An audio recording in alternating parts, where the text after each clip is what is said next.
Une jeune fille court désespérément, essayant de rattraper sa grande sœur. La fillette trébuche et son aînée revient vers elle en disant « Mon Dieu, tu es vraiment maladroite ». Notre héroïne, Carolina Sanchez, se réveille brusquement, haletante après ce cauchemar. La famille Sanchez est la seule maison ducale du royaume de Celestia, et son nom a marqué l'histoire du royaume à travers les siècles. À une époque, elle donna naissance au plus puissant chevalier du pays, à une autre, au premier ministre qui soutint la nation. Quelle que soit l'ère, la maison ducale Sanchez a toujours été le symbole de l'espoir du royaume. C'est dans cette illustre famille que naquirent deux filles. Contrairement à sa brillante sœur, Flora, Carolina était tout à fait ordinaire et ne possédait aucun talent particulier, ce qui était considéré comme une honte pour le nom des Sanchez. Malgré tous les efforts et les sacrifices des chevaliers chargés de son entraînement, Carolina ne parvenait jamais à atteindre le niveau de Flora. En tant que seconde fille du duc, elle n'avait qu'un seul souhait, posséder au moins un talent dont elle pourrait être fière. La salle de réception était animée et remplie d'invités. Les convives ne pouvaient s'empêcher de remarquer à quel point Flora était magnifique ce jour-là. Carolina, elle, se tenait seule dans un coin, le regard sombre, une fois de plus envahie par un profond sentiment d'infériorité. Soudain, elle aperçut une jeune femme blonde blessée. Son compagnon expliquait qu'elle était tombée en dansant. La mère de la jeune femme s'inquiétait de la vilaine ecchymose qui marquait son visage. Un homme demanda immédiatement qu'on fasse venir un médecin, mais Flora intervint avec calme. Elle déclara que ce ne serait pas nécessaire et demanda à tout le monde de ne pas s'inquiéter.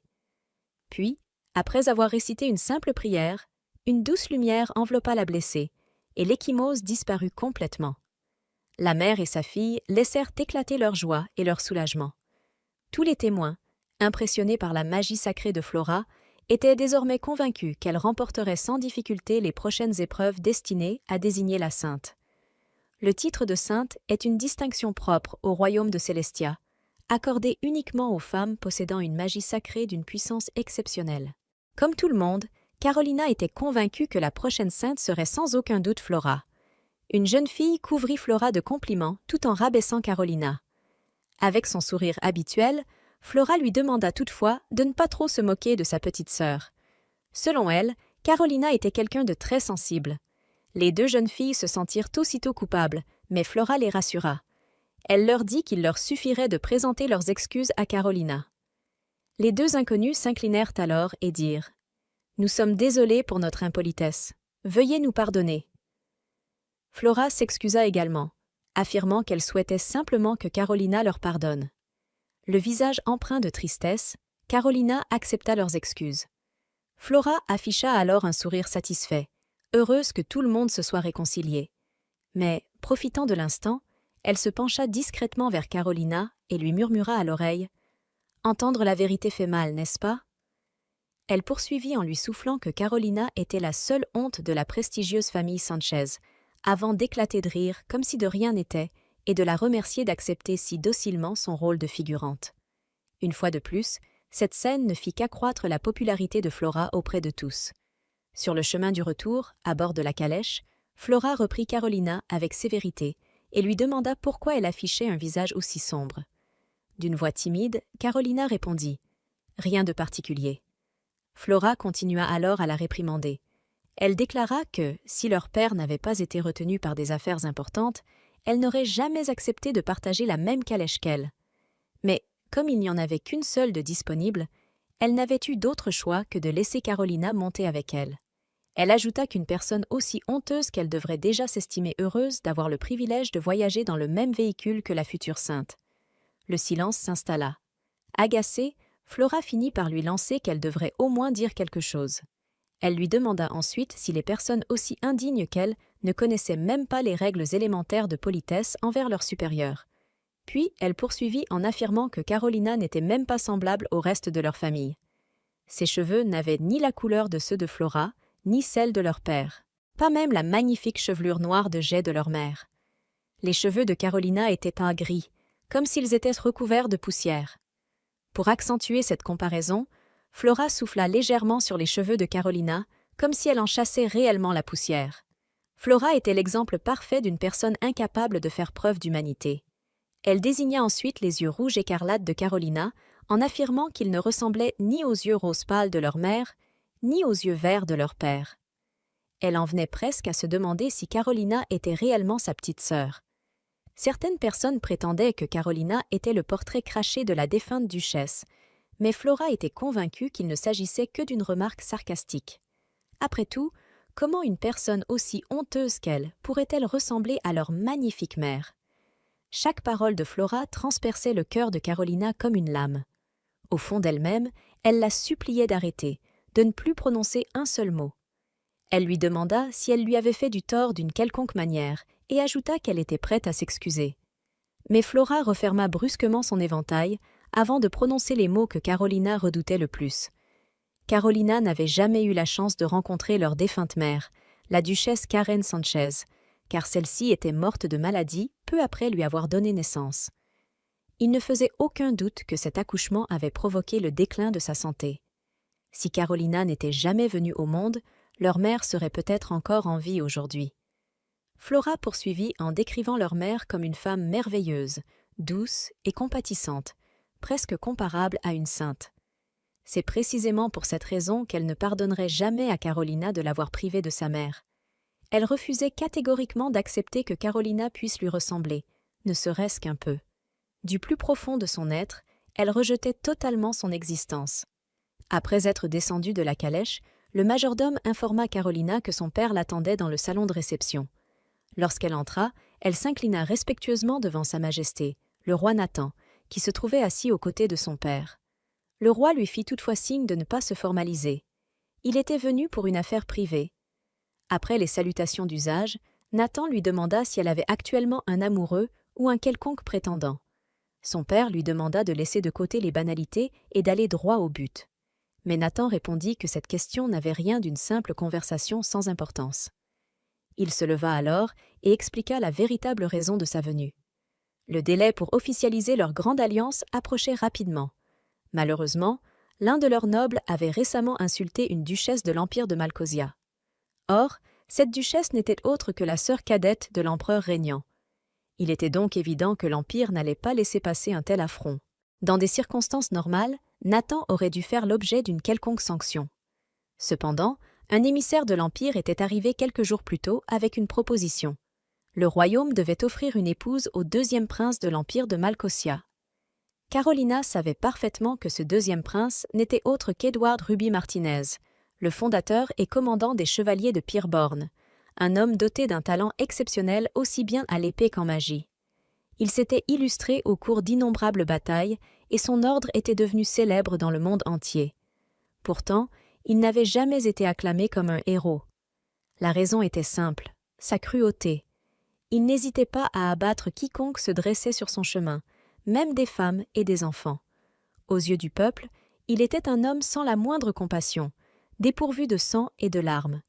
On le surnommait le prince assoiffé de sang. Nathan était profondément préoccupé, car il devait bientôt choisir une épouse pour ce prince, et celle-ci devait être une noble de la plus haute lignée de leur royaume. Sa propre fille était déjà promise à un autre homme, tandis qu'il était impossible d'envoyer Flora, puisqu'elle était destinée à devenir la prochaine sainte. Carolina accepta alors son destin.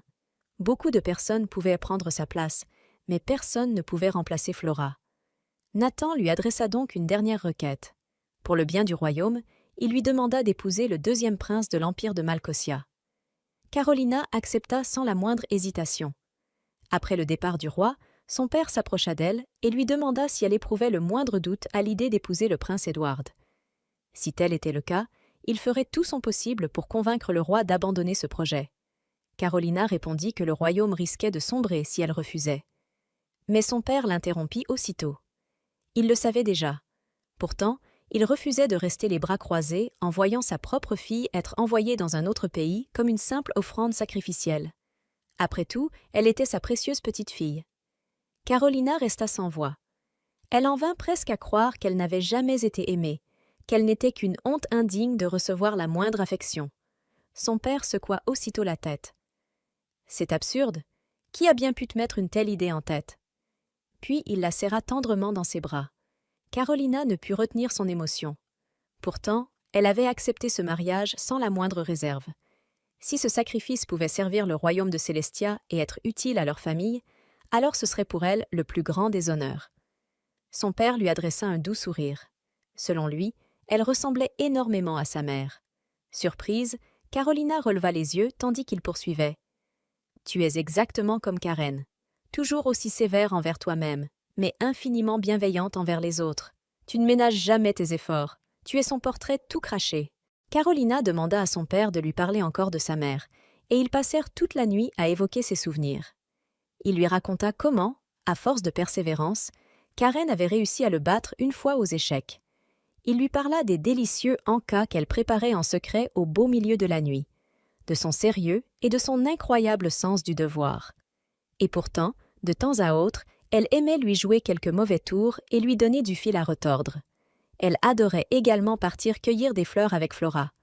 Et jusqu'au dernier instant de sa vie, elle n'avait jamais éprouvé la moindre rancune envers qui que ce soit.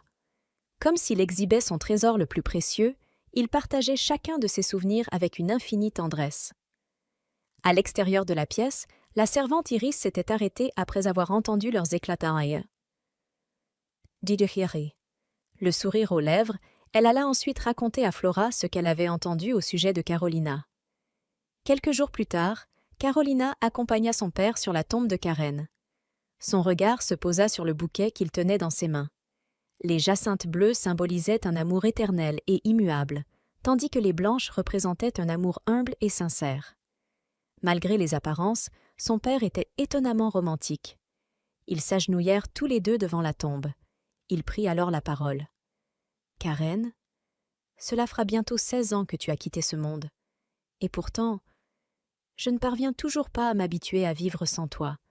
Sans même m'en rendre compte, je me surprends encore à chercher les traces de ta présence. » Carolina le regarda avec étonnement avant de s'adresser à son tour à sa mère. « Cela fait longtemps, maman. Grâce à la force que tu m'as transmise en me donnant la vie, je vais très bien. Être en bonne santé est probablement ma seule qualité. Mais je vais bientôt me marier. Demain, je partirai pour l'Empire de Malcosia. Je pense que ce sera aujourd'hui ma dernière visite sur ta tombe. Alors, permets-moi de te poser une dernière question. Maman, es-tu heureuse de m'avoir donné naissance ?» Son père resta figé en entendant ces paroles, mais Carolina poursuivit. « Les nobles du royaume de Célestia me surnomment la honte de la famille Sanchez. Je ne possède ni intelligence exceptionnelle, ni le moindre talent. Et, pire encore, c'est à cause de moi que tu as perdu la vie, maman. » Les larmes aux yeux, elle demanda d'une voix tremblante. « As-tu déjà regretté de m'avoir mise au monde ? As-tu déjà souhaité ne jamais donner naissance à une fille aussi honteuse que moi ?» Son père l'interrompit aussitôt. « Cela suffit. » Carolina baissa la tête. « Je suis désolée. » Malgré tout, elle n'éprouvait aucun regret. Une douce brise se leva alors. En regardant la tombe de sa mère, Carolina lui promit qu'à partir de ce jour, elle ne fuirait plus jamais le destin qui l'attendait. Alors qu'elle préparait ses affaires ce soir-là, Flora fit irruption dans sa chambre en annonçant qu'elle avait appris la nouvelle. Carolina ignora les moqueries de sa sœur, qui affirmait qu'elle allait être offerte en mariage comme un simple sacrifice. Flora ajouta avec mépris que, peu importe où elle irait, personne, pas même ce prince assoiffé de sang, ne pourrait jamais aimer une fille aussi honteuse qu'elle. Étrangement, ces paroles apportèrent un certain soulagement à Carolina. Au moins, elle n'aurait plus jamais à revoir Flora.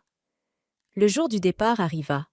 Les larmes aux yeux, mais le sourire aux lèvres, Carolina monta dans la voiture qui devait l'emmener et remercia son père pour tout ce qu'il avait fait pour elle, tandis que, depuis une fenêtre de l'étage, Flora les observait avec un regard sombre. Le duc serra tendrement sa fille dans ses bras.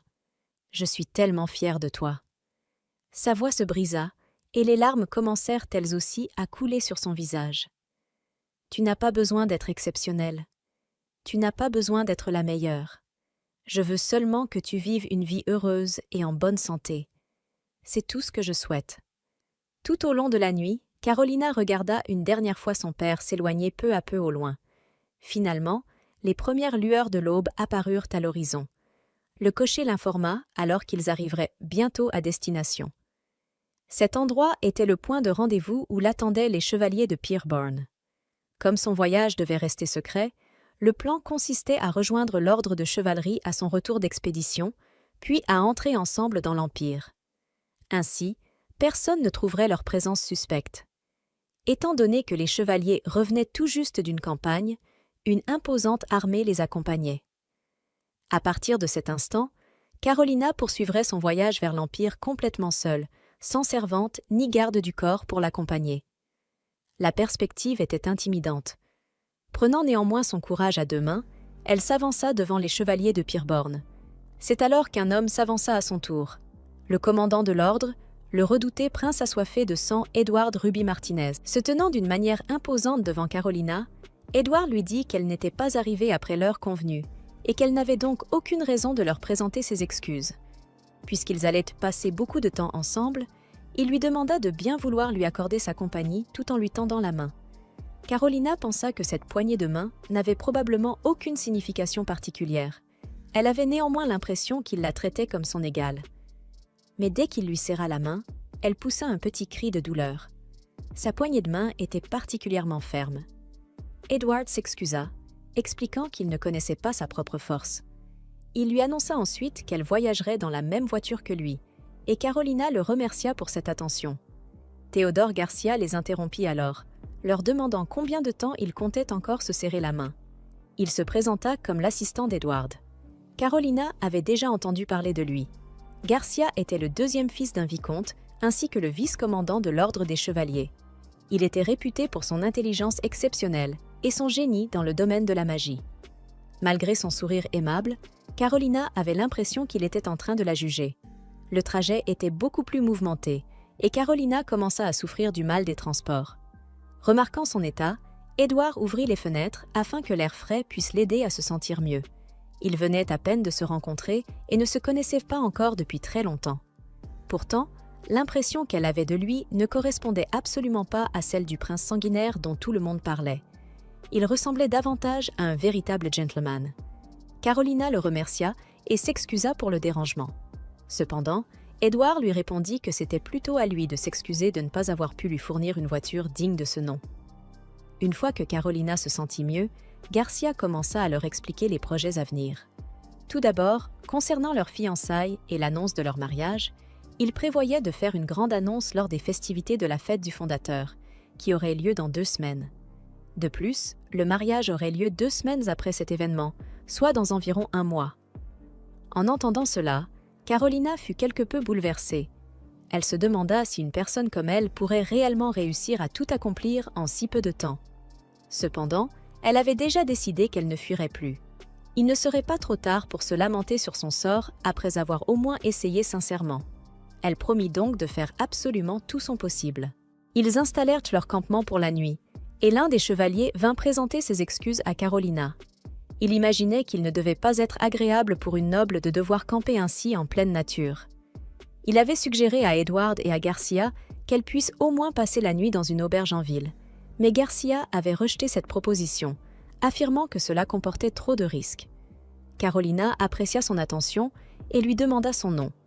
Le chevalier se présenta sous le nom de Colette et se sentit profondément honoré qu'elle ait pris la peine de le lui demander.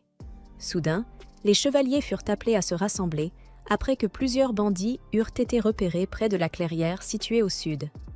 Alors que tout le monde prenait position, Colette demanda à Carolina de rester à l'intérieur de la voiture avant de dégainer son épée et de se précipiter au combat.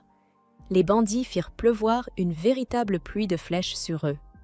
L'une d'elles parvint à briser la vitre de la voiture, et la peur envahit Carolina.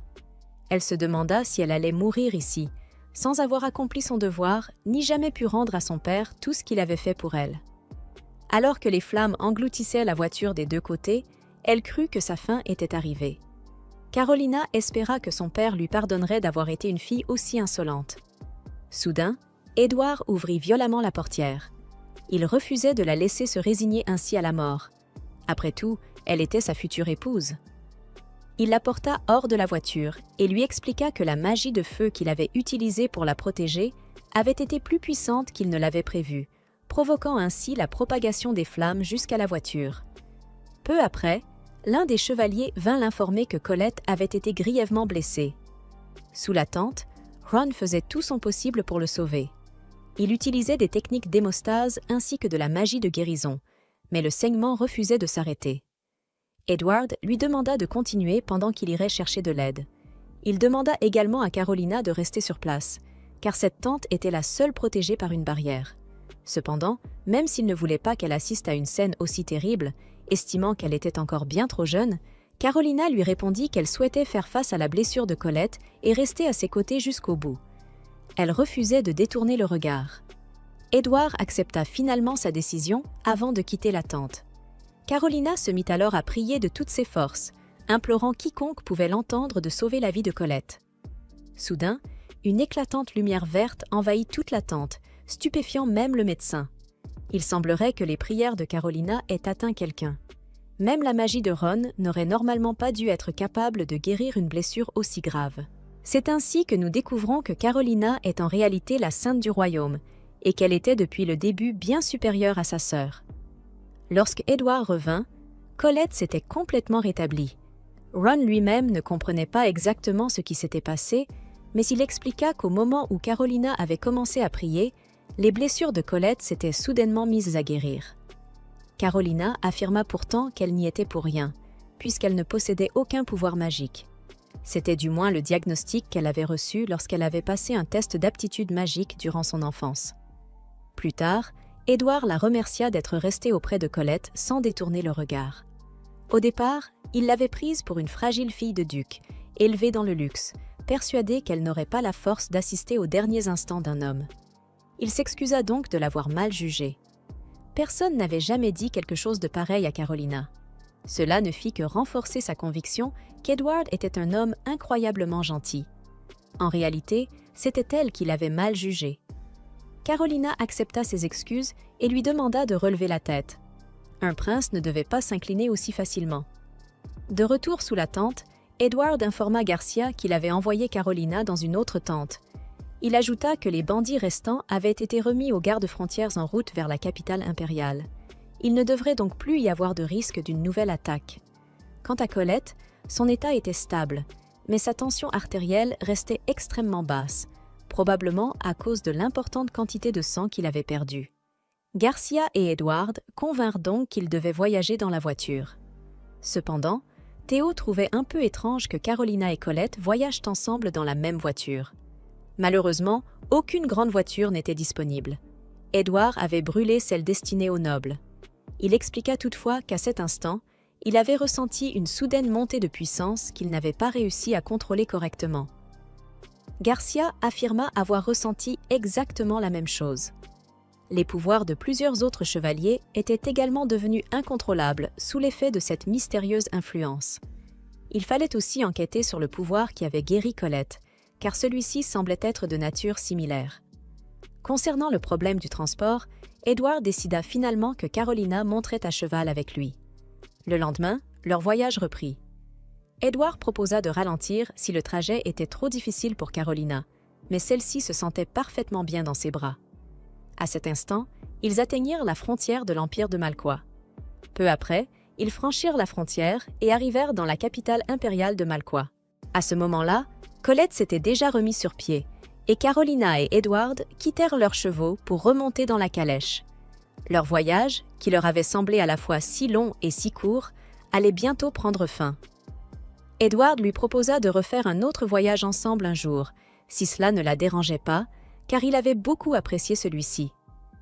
Carolina lui répondit avec enthousiasme qu'elle aimerait beaucoup repartir en voyage avec lui et découvrir de nouveaux paysages à ses côtés. Peu après, Edward et Carolina se retrouvèrent devant Sa Majesté impériale, Éric Ruby Martinez. Il est connu comme le plus puissant épéiste mage qui soit, un redoutable guerrier ayant repoussé d'innombrables ennemis grâce à sa maîtrise de la foudre, une forme avancée de magie du feu. Il est surnommé l'Empereur de la Foudre, un titre inspiré à la fois de sa magie emblématique et de son rang. À ses côtés se trouve l'actuelle impératrice, Vanessa Ruby Martinez. Elle est l'une des rares personnes capables de maîtriser la magie de glace, un talent exceptionnel même à l'échelle mondiale. Elle est connue sous le surnom de sorcière de givre. Autrefois, l'impératrice Vanessa repoussa un puissant monstre afin de sauver son peuple. C'est grâce à cet exploit qu'elle gagna le cœur de ses sujets. Debout devant eux, Carolina avait mal au ventre tant elle était nerveuse. Voyant son inquiétude, Édouard la rassura en lui disant que tout se passerait bien. Ils saluèrent tous les deux avec respect. L'empereur Éric félicita son fils et accueillit également Carolina à bras ouverts. Il l'invita ensuite à déjeuner avec eux, souhaitant faire davantage connaissance avec la future épouse de son fils. À l'extérieur, ils prirent place autour d'une table. Tous les regards étaient tournés vers Carolina. Pendant le trajet, anticipant qu'une telle situation pourrait se produire, elle avait demandé à Théodore de lui enseigner les bonnes manières à table. Elle craignait qu'on ne la renvoie dans son pays si elle commettait la moindre erreur. Remarquant que Carolina ne mangeait que des légumes, Vanessa lui demanda si les autres plats n'étaient pas à son goût. Carolina n'avait pourtant pas de préférence particulière, ni d'aliments qu'elle détestait. Elle avait simplement un peu trop mangé au petit déjeuner. L'impératrice lui demanda alors de ne pas hésiter à parler si quelque chose lui déplaisait ou si elle préférait prendre son repas à l'intérieur. Et si le problème venait d'eux, ils feraient tout leur possible pour y remédier. Éric l'encouragea lui aussi à exprimer librement ce qu'elle ressentait. Après tout, à partir de maintenant, elle allait faire partie de leur famille. Carolina n'arrivait pas à croire qu'ils la considéraient déjà comme un membre de leur famille. Elle se trouvait vraiment stupide d'avoir eu si peur devant des personnes aussi bienveillantes. Elle avoua donc qu'elle se sentait nerveuse parce qu'ils ne cessaient de la regarder, puis s'excusa de les avoir inquiétés. Mais l'empereur ne pouvait tout simplement pas s'empêcher de la regarder, car Carolina allait devenir sa précieuse fille. Il voulait pouvoir bien l'observer. Après tout, il n'avait toujours eu que des garçons. Même l'impératrice ne pouvait cacher sa joie à l'idée d'avoir enfin une fille. Elle trouvait les yeux de Carolina magnifiques, tout comme les cheveux d'Éric et d'Édouard. Dans leur pays, le rubis revêt une signification toute particulière. Le premier empereur avait donné ce nom au lion royal, afin que la famille impériale puisse, elle aussi, recevoir la bénédiction du rubis. Vanessa estima qu'il s'agissait du destin et proposa que l'alliance de mariage soit également ornée d'un rubis. Submergée par l'émotion devant tant de paroles bienveillantes, Carolina eut les larmes aux yeux. Après avoir été conduite dans sa chambre, Carolina fut présentée à sa servante, Marissa, ainsi qu'à son garde du corps, Owen. Owen était membre de l'ordre des chevaliers de Pyreborn et également le deuxième fils d'un baron. Garcia lui annonça ensuite que ses leçons commenceraient dès le lendemain. En voyant la lueur dans ses yeux, Carolina eut le sentiment que quelque chose d'effrayant l'attendait. La personne chargée d'enseigner à Carolina l'étiquette et les bonnes manières n'était autre que l'impératrice Vanessa. C'était la première fois qu'elle enseignait à quelqu'un, mais elle comptait faire de son mieux. Peu après, elle décida que la leçon était terminée pour la journée, au grand soulagement de Carolina. Vanessa estima qu'elle avançait peut-être trop vite. Elle s'était laissée emporter parce que Carolina apprenait extrêmement rapidement. Carolina avait une très bonne mémoire, mais ce qui était véritablement admirable chez elle, c'était son immense désir d'apprendre. Vanessa ne doutait absolument pas qu'elle était une élève brillante. Le lendemain, Carolina était prête à poursuivre les leçons de Garcia. Il lui annonça qu'Edward participerait lui aussi au cours du jour, et, à sa grande surprise, il était déjà assis dans la salle de classe. La leçon du jour portait sur la magie. Garcia demanda à Carolina quand elle avait passé son dernier test d'aptitude magique. Elle répondit qu'elle ne l'avait passé qu'une seule fois, lorsqu'elle était enfant. Le fait de posséder ou non un pouvoir magique, ainsi que l'affinité avec certains attributs magiques, était inné. On disait que tout cela était déterminé dès la naissance. Cependant, Garcia affirma qu'il s'agissait d'une grande idée reçue. En effet, les pouvoirs magiques durant l'enfance sont extrêmement instables et sujets à de nombreuses fluctuations. C'est pourquoi, dans l'empire de Malcosia, tout le monde est obligé de passer un test d'aptitude magique à l'âge de 5 ans, puis une nouvelle fois à 16 ans. Garcia conseilla à Carolina d'envisager de passer un nouvel examen une fois que les choses se seraient calmées après la fête du jour du fondateur et le mariage. Peut-être y avait-il encore de l'espoir pour elle. Cela dit, même parmi les utilisateurs de magie, certains étaient incapables de contrôler correctement leur pouvoir et provoquaient des accidents, comme mettre involontairement le feu à une calèche. Garcia faisait clairement allusion à Edward. Quoi qu'il en soit, Garcia devait découvrir l'origine de cette force mystérieuse. Un autre phénomène étrange avait également attiré son attention. Il n'avait rencontré aucun monstre sur le chemin du retour après leur expédition. Carolina demanda s'il rencontrait souvent des monstres. Elle quittait rarement la capitale royale ou le territoire du duc, si bien qu'elle n'avait encore jamais vu de monstre sauvage. Edward et Garcia n'en crurent pas leurs oreilles. Apparemment, il n'y avait même aucun monstre dans les environs de la capitale royale ou sur le territoire du duc, bien que certains monstres destinés à devenir des animaux de compagnie soient parfois vendus aux enchères. Carolina avait toutefois entendu parler d'incidents impliquant des monstres avant sa naissance. Mais de nos jours, de tels incidents étaient devenus pratiquement inexistants. Garcia pensait qu'il s'agissait d'une bénédiction accordée par le pouvoir de la sainte. Alors que Carolina quittait la salle après le cours, Owen fit remarquer qu'il était rare de voir Edward, qui détestait étudier, assister volontairement à une leçon. Selon les rumeurs, lorsqu'il était enfant, Edward s'échappait constamment de ses cours pour aller s'entraîner à l'épée. Owen supposa alors que le commandant avait dû tricher lors de l'examen obligatoire. C'est à ce moment-là que Colette apparut derrière lui, et Carolina fut ravie de le revoir. Colette avertit alors Owen que, s'il ne faisait pas attention, il pourrait facilement être accusé de crime de lèse-majesté. Les deux hommes commencèrent aussitôt à se disputer. À cet instant, Owen sentit qu'un assassin s'apprêtait à tirer sur Carolina et lui cria de se baisser. Heureusement, son bouclier magique bloqua le projectile juste à temps. Lorsque Carolina rouvrit les yeux, elle était complètement terrifiée. Il continue de se battre, mais il encaisse également de nombreux coups, et sa régénération naturelle ne parvient plus à suivre ce rythme de combat insensé. Il est déterminé à tout donner afin que Salmeria ne tombe pas, mais il finit par être saisi par les créatures, à deux doigts de se faire tuer. Au tout dernier instant, Rex intervient en déclenchant un éclair sacré, suivi d'une vague tranchante de fer, sauvant ainsi le villageois d'un coup fatal. Koji leur demande ce qu'ils font ici, mais ils lui répondent clairement qu'ils ont encore beaucoup de questions à lui poser. Meno apparaît alors et élimine plusieurs monstres volants grâce à sa magie. Pendant que Takako terrasse de nombreux autres ennemis par sa force brute et ses techniques de combat rapprochées, Koji s'agace davantage et leur demande ce qu'ils fabriquent ici. Builder n'apprécie pas cet accueil peu chaleureux, puisqu'il est pourtant évident qu'ils sont venus pour le sauver.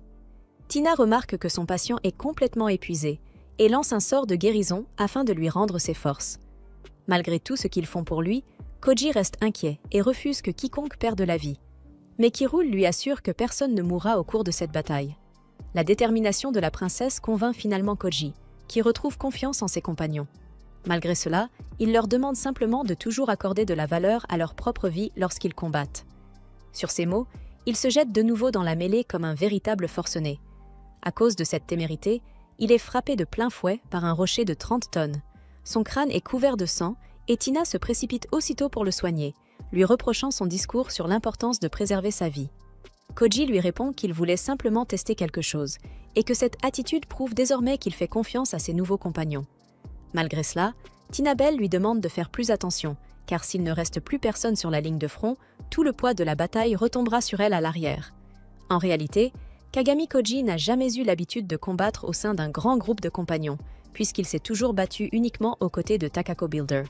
Cependant, c'est précisément grâce à cette expérience qu'il comprend enfin qu'à partir de maintenant, il n'est plus seul. Il pensait qu'elle devait être nerveuse à l'approche des épreuves de la Sainte, et peut-être qu'elle se sentait seule depuis le départ de Carolina. Il pensait qu'elles étaient toutes les deux très proches, et après avoir hésité un instant, elle finit par lui dire « En effet, si seulement Carolina était ici en un moment pareil. » Jouer cette comédie la mettait hors d'elle. Si ce n'était pas pour les apparences, elle n'aurait pas passé une seule seconde avec cette garce. Iris lui rappela qu'elle devait se concentrer sur les épreuves. Flora savait qu'elle devait rapidement découvrir la cause de tous ces problèmes. Poursuivant sa lettre, Raymond expliqua à Carolina que tout allait bien et que tout le monde se portait bien. Il l'informa également qu'il accompagnerait le roi à la fête du jour du fondateur et qu'il la reverrait à cette occasion.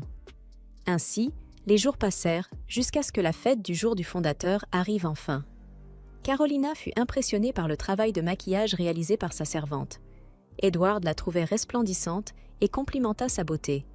Leur façon timide de se séduire mutuellement était un peu excessive au goût de Tao, qui leur dit qu'il ferait mieux de se mettre en route. Le nouveau couple princier fut présenté au public avant de traverser ensemble la foule sous les exclamations admiratives des spectateurs. Et, bien sûr, sous les regards jaloux des femmes envieuses. Derrière eux se trouvait le frère aîné d'Edward, son Altesse impériale, le prince Gilbert Ruby Martinez. Cette fois, la foule fut encore plus émerveillée par sa beauté. Edward demanda à Carolina si elle préférait quelqu'un comme son frère aîné. La plupart des jeunes femmes semblaient préférer Gilbert à Edward. Lui-même se considérait comme trop froid et peu sociable. Carolina lui répondit qu'elle trouvait sa gentillesse et sa fiabilité bien plus séduisantes. Edward la considéra alors comme une personne vraiment étrange. Enfin, l'empereur et l'impératrice firent leur entrée, et toute l'assemblée se tut, à l'exception du chant solennel glorifiant le grand empire de Malko. La voix imposante de l'empereur domina la salle, tandis qu'il remercia tous les invités d'être venus assister à la cérémonie. Il déclara avec joie les fiançailles officielles d'Edward et de Carolina devant toute l'assemblée. Carolina poussa un soupir de soulagement. Elle s'attendait à davantage d'opposition, mais tout le monde semblait bien accepter la nouvelle. L'empereur porta un toast, et tous les invités levèrent leurs verres. Edward demanda poliment à sa fiancée de l'accompagner. Elle lui répondit « À notre union éternelle ». Tout le monde se pressa pour adresser quelques mots au nouveau fiancé, mais Gilberte passa avant tout le monde. Il eut une agréable conversation privée avec eux. Même si son état s'était amélioré, il n'était pas encore complètement guéri. Les symptômes étaient seulement contenus temporairement grâce au pouvoir divin du pape. Le pape leur expliqua que son état empirait de jour en jour. S'il quittait le palais de diamants sans sa protection, Gilberte s'effondrerait immédiatement. Pendant un instant, la situation sembla très inquiétante, mais Gilberte préféra mettre ce sujet de côté. Il ne voulait pas gâcher cette journée de célébration. Il les félicita chaleureusement pour leur fiançailles. Peu après, Raymond rendit visite à sa fille. Edward laissa le père et la fille seuls afin qu'ils puissent prendre le temps de discuter. Son père fit remarquer qu'Edward semblait être un homme très agréable. Comme quoi, les rumeurs ne sont pas toujours dignes de foi. Carolina ajouta qu'il était gentil, attentionné et doux. Elle était fière d'être sa future épouse. Soudain, Owen fit irruption dans la pièce en criant à Carolina de s'éloigner de son père, affirmant que c'était lui qui avait tenté de la tuer. Carolina n'y croyait pas une seule seconde. Tao demanda alors à Owen de s'expliquer. Owen jeta au sol un homme qu'il avait arrêté alors qu'il essayait d'empoisonner la boisson de Carolina. Lors de son interrogatoire, l'homme avait avoué avoir été engagé par le duc Raymond. Cependant, Carolina examina elle-même le suspect, ce qui lui permit de confirmer que son père était innocent. L'homme avait les cheveux noirs et les yeux violets pâles. Il venait d'East Goshen, un pays situé à l'est, au-delà de la mer. L'empire de Malkos venait tout juste d'établir des relations diplomatiques avec cette nation. Comme Celestia était un petit royaume, il ne possédait ni les moyens ni les ressources nécessaires pour entretenir des relations avec East Goshen. Owen tomba à genoux. Il était profondément honteux de s'être laissé berner par un mensonge aussi grossier. Le duc déclara clairement qu'aucun père ne souhaiterait la mort de sa propre fille. Owen éprouva un profond sentiment d'amertume. Quant à Raymond, il ne lui en tint pas rigueur. Il savait que le chevalier n'avait agi que dans l'intérêt de Carolina. Par la suite, Garcia demanda à Carolina si elle avait remarqué quelque chose d'inhabituel. Existait-il une raison particulière pour laquelle quelqu'un cherchait à la prendre pour cible? Carolina supposa simplement que c'était parce qu'elle était la fiancée d'Edward. Mais Tao répondit que ce n'était pas le cas. Aux yeux du public, elle n'était rien de plus qu'une émissaire du royaume de Celestia. À présent, tout tournait autour de la succession au trône de l'empire de Malkos. Comme le pays comptait 2 princes, Edward avait toujours pensé que son frère aîné, plus intelligent et plus sociable que lui, deviendrait naturellement l'héritier du trône. Malheureusement, sa maladie lui avait volé son avenir. Il souffrait du syndrome d'hypersensibilité au mana, une maladie que l'on contracte généralement durant l'enfance et qui disparaît à l'âge adulte. Cependant, dans le cas de Gilbert, son état n'avait fait qu'empirer. Son corps était incapable de supporter l'immense quantité de mana qui l'habitait, et il souffrait chaque jour de nausées et de vertiges. C'est pourquoi Edward avait été si surpris de le voir aujourd'hui. En temps normal, son frère était incapable de quitter le palais de diamants. C'était le seul endroit où il était en sécurité grâce à une barrière magique spéciale. Comme Gilbert n'apparaissait plus dans les événements de la haute société, de nombreuses personnes avaient commencé à s'inquiéter de son état. Pendant ce temps, le prince Edward s'était illustré sur les champs de bataille. De plus en plus de voix s'élevaient désormais pour réclamer qu'il soit nommé prince héritier. Edward, cependant, n'avait aucun intérêt pour le trône, et Garcia trouvait cela parfaitement logique.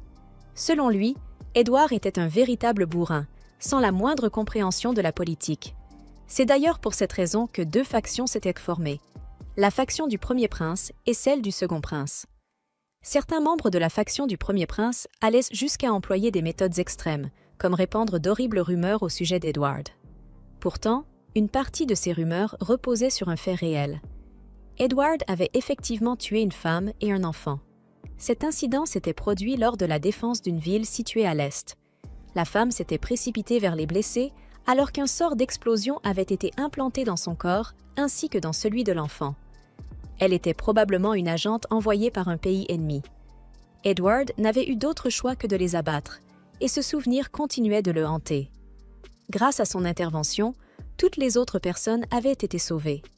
Cependant, la faction du premier prince avait volontairement déformé les faits dans ses rapports, présentant Edward comme un prince cruel ayant massacré une innocente femme et un enfant. Carolina lui affirma qu'il n'avait rien fait de mal. Edward en resta déconcerté, mais ses paroles parvinrent à apaiser son cœur. Garcia expliqua ensuite la situation d'Owen. Il existait 4 conditions indispensables pour être choisi comme garde du corps chevaleresque. Il fallait être de naissance noble, posséder les compétences requises, appartenir à une famille qui ne soutenait pas la faction du premier prince et croire fermement que rien n'était plus important que l'ordre des chevaliers. Si une personne accordait plus d'importance à autre chose, elle risquait d'être victime de chantage. Garcia, quant à lui, n'accordait aucune valeur à l'argent, au statut social, à sa famille, ni même à sa propre vie. Il était le fils illégitime du baron Klein et d'une servante. L'épouse du baron le battait régulièrement. Elle voulait que son propre fils, Drake, devienne l'héritier de la maison Klein. Owen détestait tous les membres de cette famille. Malgré cela, il était reconnaissant envers son père de l'avoir recueilli, jusqu'au jour où celui-ci rentra chez lui après une longue absence. Owen voulait lui montrer à quel point il avait grandi. Mais tout ce que son père trouva à dire fut « Ah, Owen, l'enfant que j'ai eu avec cette servante. » Owen en resta pétrifié. Son père expliqua qu'il ne l'avait gardé auprès de lui qu'au cas où il arriverait quelque chose à Drake. À présent, il ne voyait plus aucune raison de le laisser en vie. Le baron Klein fit apparaître des flammes dans sa main et déclara qu'il allait tuer Owen de ses propres mains. C'est à cet instant qu'Owen comprit que son propre père ne le considérait que comme un vulgaire roturier. Lorsque son père passa à l'attaque, Owen parvint à dévier le sort avant de s'enfuir en pleurant. L'histoire du passé d'Owen dépassait tout ce que Carolina pouvait imaginer.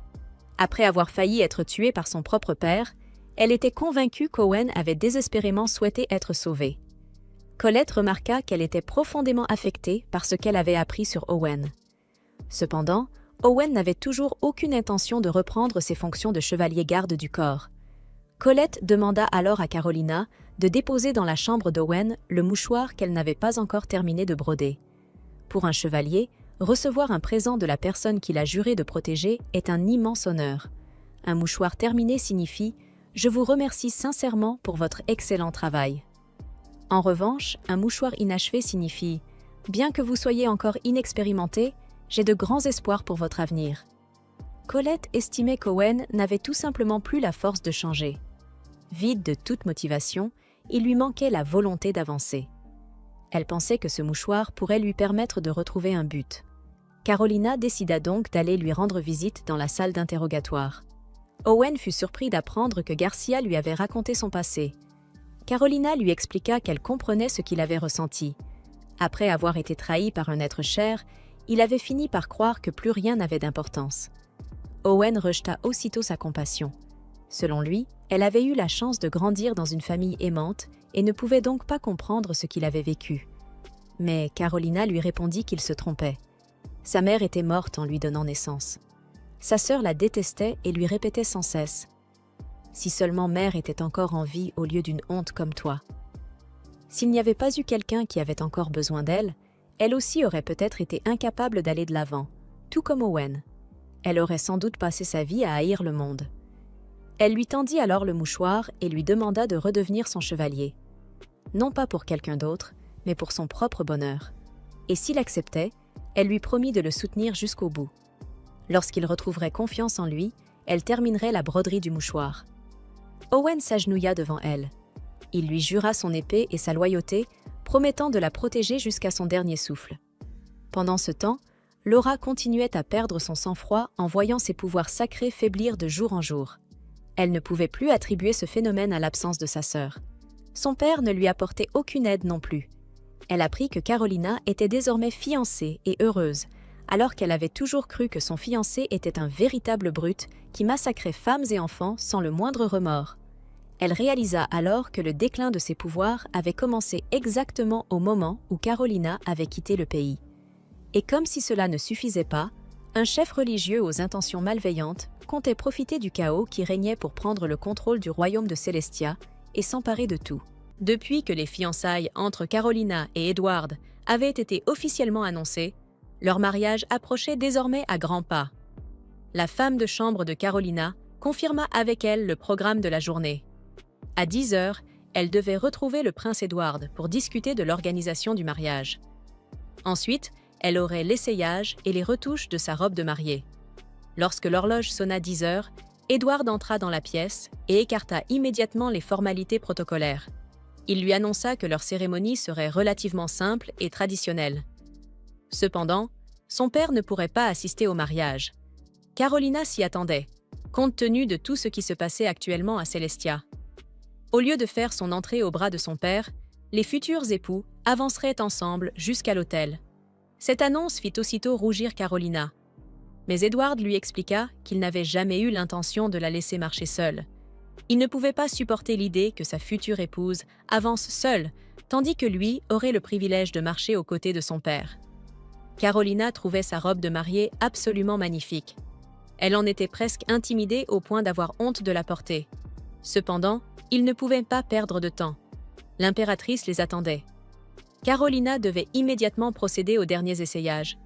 Très gênée, elle hésitait. L'impératrice lui fit comprendre que cela ne suffirait pas. La taille de Carolina était encore plus fine qu'elle ne l'avait imaginé. Elle donna alors au couturier de nombreuses instructions, afin que la robe mette parfaitement en valeur la silhouette de Carolina. Edward entra à son tour. L'atmosphère restait toujours empreinte de timidité, mais il déclara avec assurance à Carolina qu'elle était magnifique. Le jour du mariage arriva. Marisa demanda à Carolina de se détendre. Cependant, celle-ci était très nerveuse après avoir appris que toute la cérémonie serait retransmise dans l'ensemble de l'Empire. Marisa lui rappela qu'elle avait travaillé sans relâche pour parvenir jusqu'à ce jour et lui adressa des paroles pleines de confiance afin de lui redonner du courage. Lorsqu'elle retrouva Edward, celui-ci lui dit qu'elle était d'une beauté éblouissante. Il ajouta même que c'était presque dommage de devoir partager cette vision avec les autres. Ensemble, ils pénétrèrent dans la grande salle. Les invités les accueillirent par des applaudissements et des acclamations. Beaucoup affirmaient qu'ils formaient véritablement un couple uni par le destin. Le seul regret de Carolina était l'absence de son père. Mais elle savait qu'il pensait à elle en cet instant. Le reste de la cérémonie se déroula comme le veut la tradition. Dans la maladie comme dans la santé, dans la richesse comme dans la pauvreté, s'aimer, s'honorer et se chérir pour toujours. Edward glissa l'alliance au doigt de Carolina. Elle la trouva absolument magnifique. Puis il souleva délicatement son voile et embrassa sa mariée. Son premier baiser avait le goût du bonheur. À partir de ce jour, la nouvelle résidence de Carolina était le palais d'Émeraude, ce qui la laissa complètement émerveillée. À lui seul, le mobilier valait suffisamment d'argent pour acheter un petit royaume. Edward entra dans la pièce afin de lui annoncer que, dans 3 jours, ils partiraient dès le matin pour leur voyage de noces. Carolina trouva que cela arrivait un peu trop vite, mais en réalité, la mère d'Edward le pressait déjà de remplir ses devoirs de jeune époux. Théo avait donc rapidement organisé tout leur emploi du temps. Même si Edward était constamment occupé par ses responsabilités auprès des chevaliers, il aurait été mal vu que de jeunes mariés renoncent à leur lune de miel. Il se rendrait au domaine du comte Kissinger. Grâce à son climat agréable, c'était un endroit idéal pour se reposer. De plus, le comte faisait preuve d'une grande compréhension envers les chevaliers de Pierreborn. Étrangement, cette nouvelle ne semblait pas réjouir Marisa. Ils utiliseraient de la magie de téléportation de Théo pour s'y rendre. Marisa n'aurait jamais imaginé que la demeure de sa famille deviendrait la destination de la lune de miel du prince et de la princesse. Elle révéla alors que le comte Kissinger était son père. Carolina trouva qu'il était un peu inconvenant d'imposer leur visite au comte avec un délai aussi court. Elle voulut donc remercier Marissa en lui offrant un cadeau qui lui ferait plaisir. Marissa aimait les livres, et plus particulièrement Cendrillon. Carolina souhaitait lui en offrir un exemplaire. Cependant, elle ne comprenait pas pourquoi le regard de Marissa semblait si triste. Marissa lui demanda de ne pas s'en préoccuper. Les sentiments de sa maîtresse lui suffisaient amplement. Malgré cela, Carolina ne parvenait pas à se sentir totalement rassurée. Quelques instants plus tard, un intense rayon de lumière les enveloppa et ils furent téléportés. Le domaine du comte Kissinger était réputé pour être le plus beau manoir de toute la région du Nord-Est. Son paysage au lever du soleil était particulièrement célèbre pour sa beauté exceptionnelle. Malgré ce décor magnifique, les échanges avec Marissa restaient empreints d'une certaine mélancolie. Le comte Kissinger les accueillit chaleureusement dans sa demeure. Il paraissait être un homme doux et bienveillant. Carolina ne comprenait donc pas pourquoi Marissa semblait si peu heureuse de le revoir. En soirée, Edward dut laisser Carolina seule afin d'aller retrouver Théo. Cela convenait parfaitement à Carolina. Elle décida d'aller se promener dans les jardins. C'est là qu'elle demanda à Owen pourquoi Marissa semblait aussi triste. Sans connaître tous les détails, Owen lui expliqua qu'il avait entendu dire que Marissa entretenait de très mauvaises relations avec sa sœur aînée. Leur conversation fut soudain interrompue par les cris d'une femme. Il s'agissait justement de la sœur de Marissa, qui venait d'apprendre que Marissa et Théodore se trouvaient au domaine. Elle exigea de les voir immédiatement. Lorsque Carolina entra dans la pièce, Marielle demanda avec impolitesse qui elle était. Edward répondit aussitôt qu'il s'agissait de son épouse. En apprenant que Théo séjournait au domaine, la sœur avait immédiatement interrompu les vacances qu'elle passait avec leur mère afin de revenir sur le champ. Pour une raison inconnue, elle tenait absolument à voir Théo. Mais Edward n'avait nullement l'intention de la laisser l'approcher. Le comte accourut aussitôt et ordonna à sa fille de retourner immédiatement dans sa chambre. Il lui interdit également d'en sortir. Faisant la moue, elle tourna les talons et s'éloigna. Le comte Kissinger présenta ensuite ses excuses au nom de sa fille et assura à Edward qu'il la renverrait auprès de sa mère dès le lendemain matin. Théo arriva alors et expliqua que Marielle était la deuxième fille aînée de la famille Kissinger. Elle nourrissait une haine à sens unique envers Marissa et avait, d'une manière ou d'une autre, découvert qu'il séjournait au domaine, alors qu'elle était censée être absente. Marielle était également l'ancienne fiancée de Théodore. La raison pour laquelle Théo avait accepté ses fiançailles était très simple. Il voulait permettre aux chevaliers de Pierreborn d'avoir accès à d'abondantes ressources. Certains nobles refusaient en effet de vendre leurs marchandises aux ordres de chevalerie qui comptaient des roturiers parmi leurs membres. C'est ainsi que Théo avait élaboré son plan. Au départ, il avait proposé un contrat permettant d'acheter les marchandises au double de leur valeur. Cependant, le comte souhaitait avant tout voir sa fille se marier. Ils conclurent donc un accord. En échange de fournitures vendues à moitié prix par le domaine des Kissinger, Théo accepterait de se fiancer, à condition que le contrat commercial reste valable de façon permanente. Malheureusement, l'obsession de Marielle envers lui devint rapidement insupportable. Elle se présentait chez lui jour après jour, sans jamais lui laisser le moindre répit. Cela finit par perturber son travail, au point qu'il envisagea sérieusement de la jeter à la mer. À cette époque, il était complètement à bout. Ne supportant plus cette situation, il rompit finalement ses fiançailles avec Marielle et proposa d'épouser Marissa à sa place. Ils sont d'ailleurs officiellement fiancés à l'heure actuelle. Cependant, cette décision ne fit qu'accentuer la cruauté de Marielle envers Marissa et détériora encore davantage leur relation. Pourtant, Marissa ne tenait pas Théodore pour responsable. Sa sœur aînée l'avait toujours détesté. Un jour, elle lui avait même renversé une tasse de thé dessus avant de déclarer avec hypocrisie « Oh, je suis désolée, ma main a glissé ». Ses deux grandes sœurs la méprisaient et la harcelaient dès qu'elles en avaient l'occasion. Lorsque Marielle apprit que Théodore avait rompu leurs fiançailles pour demander Marissa en mariage, elle entra dans une colère noire. Elle gifla sa sœur et la traita de petite traînée. Marissa supplia alors ses parents de la laisser quitter la maison. Devenir femme de chambre lui permit enfin de mettre de la distance entre elle et sa famille. Elle affirma ne rien regretter. Mais Carolina n'y croyait pas. Elle connaissait trop bien la souffrance provoquée par les mauvais traitements infligés par sa propre famille. Même lorsqu'on essayait de prendre ses distances, les liens du sang continuaient à vous retenir, comme des ronces qui s'accrochent à vous. Carolina ne pouvait s'empêcher de se demander combien Marissa avait dû souffrir. Pendant l'heure du thé, l'un des chevaliers accourut auprès d'Edward. Un monstre avait été aperçu dans la partie ouest de la forêt. Edward et Théo décidèrent immédiatement de se rendre sur les lieux pour enquêter. Peu après leur départ, Marielle surgit soudainement des buissons, provoquant un frisson de peur chez Marisa. L'apparition du monstre n'était en réalité qu'un leurre destiné à éloigner le prince Edward et Théo. Elle était venue pour ordonner à Marisa de rompre ses fiançailles avec Théo.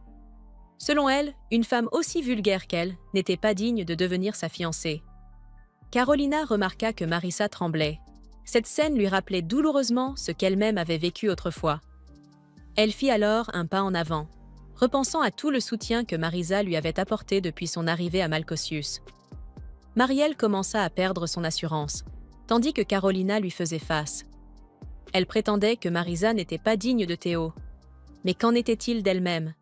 Pour satisfaire ses propres caprices, elle avait transmis un faux rapport au chevalier de Pierreborn, provoquant inutilement des ennuis à Edward et à Théo. Carolina avait également entendu dire que le comte avait beaucoup de mal à gérer le comportement quotidien de sa fille. Marisa songea alors que Carolina avait toujours été une jeune femme douce, souriante et bienveillante. Elle avait habituellement du mal à s'affirmer. Pourtant, aujourd'hui, elle prenait sa défense sans la moindre hésitation. Carolina n'avait aucune intention de laisser qui que ce soit insulter sa précieuse femme de chambre. Marielle, amère, marmonna que Carolina n'était qu'une honte venue d'un royaume perdu au fin fond de la campagne. Puis elle cria qu'elle n'était rien de plus qu'une épouse de façade pour le second prince barbare. À ces mots, Marisa gifla violemment sa sœur en plein visage. Folle de rage, Marielle tenta de riposter. Mais elle recula brusquement lorsqu'une boule de feu apparut soudain devant elle. Edward était hors de lui après avoir entendu les insultes adressées à son épouse. Pour aggraver encore davantage la situation de Marielle, Théo lui déclara sans détour que l'idée même de l'épouser lui donnait la nausée. Ce fut un coup terrible porté à son orgueil. Peu après, elle fut emmenée de force. Par la suite, Carolina et Marissa partagèrent un moment empreint de compassion et de compréhension mutuelle. Marissa lui rappela qu'elle lui avait autrefois confié qu'elle aimait beaucoup Cendrillon. Dans ce conte, Cendrillon endurait chaque jour les mauvais traitements de sa belle-mère et de ses demi-sœurs. Mais, à la fin, le prince venait la sauver. Marissa avait toujours rêvé de vivre une histoire semblable. Malheureusement, cela ne s'était jamais produit. Cependant, aujourd'hui, elle avait enfin l'impression d'avoir été délivrée de ses souffrances. Peu de temps après, le comte envoya Marielle dans un couvent. Il souhaitait ainsi éviter que sa fille ne soit poursuivie pour avoir insulté la famille impériale et entravé les activités d'un ordre de chevalerie. Pendant ce temps, Flora fit tomber son vase et ordonna aussitôt à Iris de le nettoyer. La deuxième épreuve des examens des saintes devait avoir lieu le lendemain. Pourtant, elle était incapable de purifier l'eau boueuse contenue dans le vase. Rien ne se déroulait comme prévu. Les maladies continuèrent de se propager. Elle refusait de l'admettre, mais tout confirmait ce qu'elle soupçonnait depuis le début. Carolina était la véritable sainte. De son côté, Théo expliqua à Carolina qu'elle allait devoir repasser son test d'aptitude magique. Dans cet empire, ce test était effectué une seconde fois à l'âge de 16 ans, et elle devait justement le passer dès le lendemain. En arrivant sur les lieux de l'épreuve, Carolina retrouva le prêtre qui lui avait fait passer le test auparavant. Celui-ci posa un livre sur la table et lui demanda d'y poser la main avant de réciter « Révèle-moi ma véritable valeur ». Si elle possédait une affinité avec les arts arcaniques, le livre le révélerait. En revanche, si elle ne possédait aucune énergie arcanique, les pages resteraient entièrement vierges. Carolina semblait nerveuse, mais Edward lui demanda de ne pas se mettre autant de pression. Selon lui, le fait qu'elle possède ou non des pouvoirs arcaniques n'était qu'un détail. Lorsque Carolina posa sa main sur le livre et prononça l'incantation, Une lumière éblouissante jaillit soudainement de l'ouvrage. Sous le choc, Edward demanda au prêtre ce que cela signifiait. Mais le prêtre lui-même n'avait jamais été témoin d'un phénomène semblable. Lorsqu'ils ouvrirent le livre, Carolina fut stupéfaite de constater que toutes les pages étaient totalement vierges. Edward la réconforta en lui disant que cela n'avait aucune importance si elle ne possédait pas de magie. Théodore l'interrompit aussitôt, affirmant que c'était impossible. Il était persuadé que Carolina devait forcément posséder des pouvoirs arcaniques et demanda que l'épreuve soit recommencée. À cet instant, Melvin Clark White, connu comme le 39e grand pontife, entra dans la salle. Il déclara qu'il allait confirmer personnellement le résultat du test et annonça que Carolina ne possédait effectivement aucun pouvoir arcanique. Cependant, elle détenait un pouvoir très particulier, totalement différent de la magie arcanique. Il s'inclina respectueusement devant elle, déclarant que c'était un immense honneur de rencontrer l'enfant bien-aimé de Dieu. Pendant ce temps, Flora parvint malgré tout à franchir la première étape des épreuves. Mais les véritables difficultés ne faisèrent que commencer. Elle se présenta devant Jonathan Mills, l'unique archevêque de Celestia. En réalité, il s'agissait d'un homme sans scrupules qui ne pensait qu'à remplir ses propres poches et à assurer sa propre survie. On plaça devant Flora un récipient rempli d'eau boueuse et on lui demanda de la purifier afin de la transformer en eau limpide.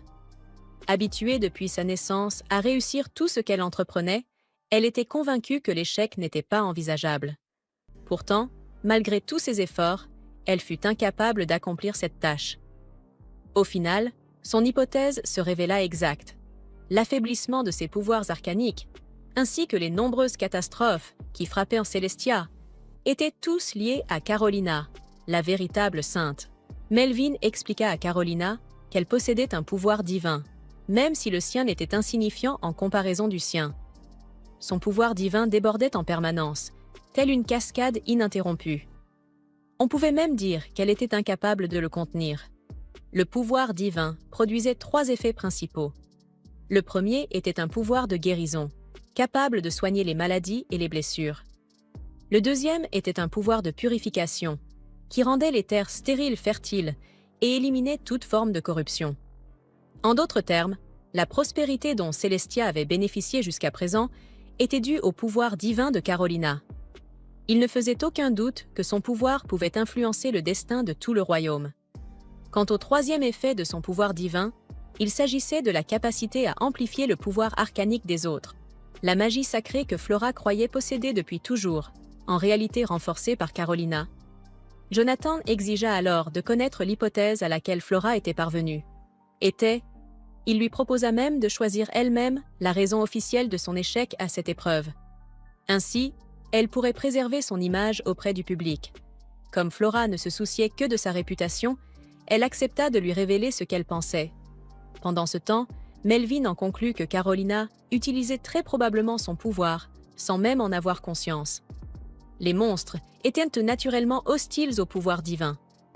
De plus, la purification des récoltes et de l'eau pouvait s'effectuer de manière inconsciente. Il expliqua que les capacités de guérison et d'amplification s'activaient sous l'effet des émotions. Des sentiments tels que « je veux sauver quelqu'un » ou « je ne veux pas mourir ». Le pouvoir divin réagissait précisément à ce type d'émotion. Cela expliquait les rapports faisant état de perturbations soudaines des énergies arcaniques durant cette fameuse nuit. Tout cela était dû, depuis le début, au pouvoir de Carolina. Melvin n'aurait jamais imaginé rencontrer un jour une personne dotée d'un pouvoir divin aussi extraordinaire. Avec une telle puissance, il était persuadé qu'elle pourrait même guérir le prince Gilbert. Cependant, Théodore estima qu'il valait mieux ne rien révéler pour l'instant concernant la nature divine de ses pouvoirs. Les détenteurs d'un pouvoir divin étaient non seulement extrêmement rares, mais aussi incroyablement puissants. Il était difficile d'imaginer que les autres royaumes ne s'y intéresseraient pas. Edward décida donc qu'il était préférable d'attendre que les problèmes internes de Celestia soient résolus avant de faire une quelconque annonce. De retour au domaine du comte Kissinger, celui-ci leur présenta un homme provenant de la plus prestigieuse bijouterie de leur territoire, venu leur présenter ses créations. Le joaillier exposa une sélection de pierres précieuses qu'il jugeait les plus dignes de la famille royale. Le regard de Carolina fut immédiatement attiré par une pierre dont la couleur était identique à celle des yeux de sa sœur. Elle choisit une tanzanite et une tourmaline paraíba, puis demanda au joaillier de ranger le saphir Padparadscha. Alors qu'elle contemplait le ciel étoilé, Edward la rejoignit et s'excusa au cas où il aurait pu la blesser. Il lui demanda si elle détestait sa sœur aînée, car il se souvenait de sa réaction lorsqu'elle avait vu le saphir. Carolina parlait toujours de son père avec affection, mais jamais de sa sœur. Edward ne la croyait pas capable de haïr quelqu'un sans une bonne raison. Il voulait connaître la vérité. Plus encore, il voulait être la personne qui la soutiendrait et la comprendrait mieux que quiconque. Il supplia donc Carolina de tout lui raconter à son sujet. Les mains tremblantes, elle finit par avouer qu'elle n'aimait pas Flora. Elle la détestait. En apparence, Flora se comportait comme une sœur bienveillante. Mais, en réalité, elle se moquait constamment de Carolina dans son dos. Elle la traitait de honte de la famille, de tache sur le prestige de leur maison ducale, plus que n'importe qui d'autre au monde. Carolina détestait profondément sa sœur aînée. Edward la prit alors dans ses bras pour la réconforter. Il lui jura qu'il la protégerait toujours. Il lui demanda de ne plus retenir ses larmes et de laisser enfin éclater toute sa peine. Carolina confia qu'elle aurait aimé le rencontrer bien plus tôt. Edward lui répondit qu'il partageait exactement le même regret. Elle fondit alors en larmes dans ses bras, laissant enfin sortir toute la douleur qu'elle portait en elle. L'empereur et l'impératrice furent ravis d'apprendre que leur chère belle-fille était dotée d'un pouvoir divin. Ils en éprouvèrent une immense fierté. Carolina demanda ensuite s'il existait un moyen de guérir la maladie du prince Gilbert. Elle pensait qu'elle pouvait faire quelque chose pour lui venir en aide. L'idée était excellente. Cependant, Théodore expliqua que soigner le syndrome d'hypersensibilité au mana exigeait une maîtrise extrêmement fine et délicate. Il demanda néanmoins à Carolina si elle était prête à emprunter cette voie difficile. Peu après, elle commença un entraînement afin de s'habituer à contrôler son pouvoir divin. Lorsqu'elle concentra cette énergie dans ses mains, Théodore lui demanda de l'appliquer à une plante en pot. À peine l'eut-elle fait que la plante fleurit instantanément. Mais Carolina tomba soudainement à genoux. Elle se sentait complètement épuisée. Théodore décida donc qu'il valait mieux arrêter l'entraînement pour la journée. Si Gilbert pouvait être guéri, Edward n'aurait plus à se soucier de la lutte pour la succession au trône. Dans cette perspective, Carolina était déterminée à faire de son mieux. Depuis aussi loin qu'il s'en souvienne, Gilbert avait été élevé pour devenir le prochain empereur. Cependant, son syndrome d'hypersensibilité au mana, qui était censé s'atténuer avec l'âge, n'avait fait qu'empirer au fil des années. La noblesse se retrouvait désormais divisée sur la question de savoir qui devait être désigné prince héritier. Son père fut ainsi contraint de prendre une décision particulièrement difficile. Au milieu de toutes ces épreuves, le seul réconfort de Gilbert était de recevoir les lettres d'Edward. C'est ainsi qu'il atteignit l'âge adulte, enfermé dans le seul endroit où il pouvait vivre sans danger, le palais de diamant. Un jour, l'empereur et l'impératrice vinrent lui annoncer une décision importante. L'empereur déclara que le choix du prochain souverain serait fait avant la fin de l'année. Il précisa toutefois qu'il souhaitait lui laisser, à lui aussi, une véritable chance de se battre pour le trône. Mais Gilbert se demanda quelle chance il pouvait avoir, alors qu'aucun remède à sa maladie n'avait encore été trouvé. Vanessa éclata en sanglots, bouleversée par le sort de son fils. Gilbert tenta pourtant de la rassurer, en lui disant que tout irait bien. Pourtant, bien qu'il ait été élevé depuis toujours pour devenir empereur, il se voyait contraint d'abandonner le trône de cette manière. Le lendemain, Carolina fut stupéfaite d'apprendre qu'à partir de ce jour, elle serait chargée de soigner le prince Gilbert. Théodore venait lui-même d'en être informé. Il expliqua que l'empereur Éric avait ordonné que Gilbert reçoive son traitement avant d'être envoyé, grâce à la magie de téléportation, dans le royaume de Sun. Après tout, le meilleur moyen de réintégrer Gilbert dans la haute société était de le faire participer à une grande réception, surtout lorsqu'elle était organisée par un autre royaume. L'issue de la lutte pour la succession dépendait de cette réception. Théodore expliqua à Carolina qu'elle avait réussi à maîtriser, en très peu de temps, une technique que même le pape avait du mal à acquérir. Elle pouvait être fière d'elle. Et si elle manquait encore de confiance en elle, elle n'avait pas besoin de croire en ses propres capacités. Il lui suffisait d'avoir confiance en Théodore. À leur arrivée au palais de Diamant, Théodore ne put accompagner Carolina plus loin. Il lui confia donc Gilberte, avant de repartir. Carolina fut conduite jusqu'à la chambre du prince et commença à préparer son traitement. Une fois celui-ci terminé, elle lui ferait utiliser un appareil magique afin d'en vérifier l'efficacité. S'il parvenait à manipuler cet appareil sans rencontrer la moindre complication, cela signifierait que le traitement avait réussi. Elle commença d'abord par retrouver son calme et par ressentir le flux de son pouvoir divin. Carolina commença ensuite à canaliser son pouvoir divin.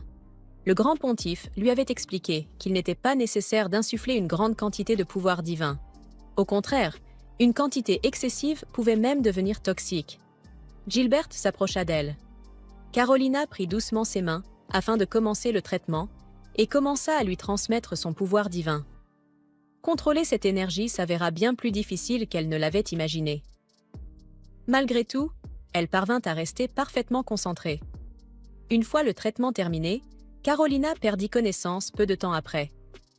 Pendant ce temps, Gilberte se sentait incroyablement bien. Il n'avait pas ressenti un tel soulagement depuis son enfance. Lorsqu'il utilisa l'appareil magique, il n'en crut pas ses yeux. Celui-ci fonctionnait parfaitement. Une telle chose ne s'était encore jamais produite. Son corps ne réagissait plus du tout à la présence du mana. Même le pape n'avait jamais réussi à soulager ses symptômes à ce point. Rempli d'enthousiasme, Gilberte demanda s'il pouvait désormais appeler Carolina la maîtresse du divin. Après tout, elle était sa sauveuse. Après avoir retrouvé son calme, Gilberte lui confia qu'il avait déjà renoncé à devenir empereur. Pourtant, ce qui venait de se produire lui avait rendu un immense espoir et une joie qu'il croyait perdue. Par la suite, Carolina se demanda si le traitement avait réellement été un tel succès. Théodore lui apprit alors qu'il avait transporté Gilberte en toute sécurité jusqu'au royaume de Sun grâce à la magie de téléportation. Le prince avait pu assister à la réception sans rencontrer le moindre problème.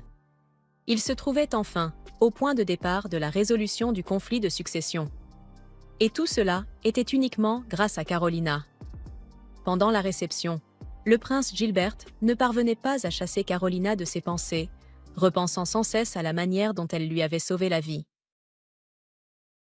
Quelque temps plus tard, Carolina rendit une nouvelle visite à Gilberte, qui fut clairement ravie de la revoir.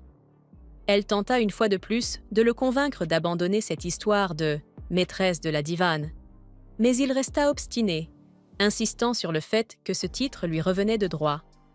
En entrant dans la pièce, elle remarqua qu'elle était beaucoup mieux rangée. Gilberte était fin prêt à prendre le thé avec elle. Mais Carolina dut lui rappeler qu'elle était venue pour travailler, pas pour prendre le thé. Cependant, il affirma que le traitement ne serait même pas nécessaire aujourd'hui. Il sortit un appareil magique en forme de papillon, qui fonctionnait constamment, et le posa sur la table. Le simple fait qu'il puisse le regarder sans être submergé par le mana prouvait que le pouvoir divin de Carolina continuait d'agir en lui. Il lui assura qu'il ne contenait qu'une infime quantité de mana et qu'elle n'avait donc aucune raison de s'inquiéter. Il lui proposa même de lui offrir l'appareil si elle acceptait simplement de s'asseoir et de prendre le thé avec lui.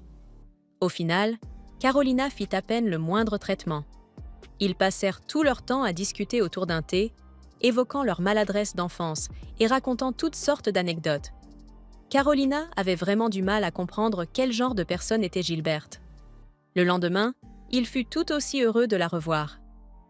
Lors de l'examen, elle se rendit compte que le pouvoir divin présent en lui s'était complètement dissipé. Elle le testa avec l'appareil magique afin de déterminer la quantité de mana qu'il pouvait détecter, et il remarqua que la sensation était bien plus faible qu'auparavant. Quoi qu'il en soit, ils reprirent le traitement.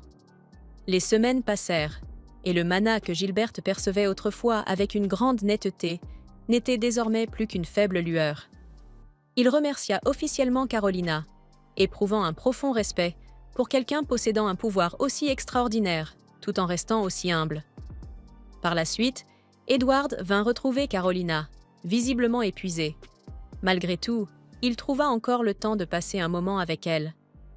Carolina lui annonça la bonne nouvelle. Le rétablissement de son frère progressait très bien. À ce rythme, Edward espérait même une guérison complète. Mais en voyant le visage de Carolina, il lui demanda si quelque chose s'était passé avec Gilberte. Elle tenta de faire comme si tout allait bien, mais Edward comprit immédiatement que quelque chose n'allait pas. Elle finit par lui avouer qu'elle n'appréciait pas vraiment le surnom de « maîtresse de la divine » que Gilberte continuait de lui donner. Edward fut sincèrement perplexe. Il commença alors à se demander si son frère n'éprouvait pas des sentiments d'une autre nature pour sa femme. Pour se rassurer, Edward lui demanda franchement à qui elle appartenait en tant qu'épouse. Elle lui donna exactement la réponse qu'il voulait entendre.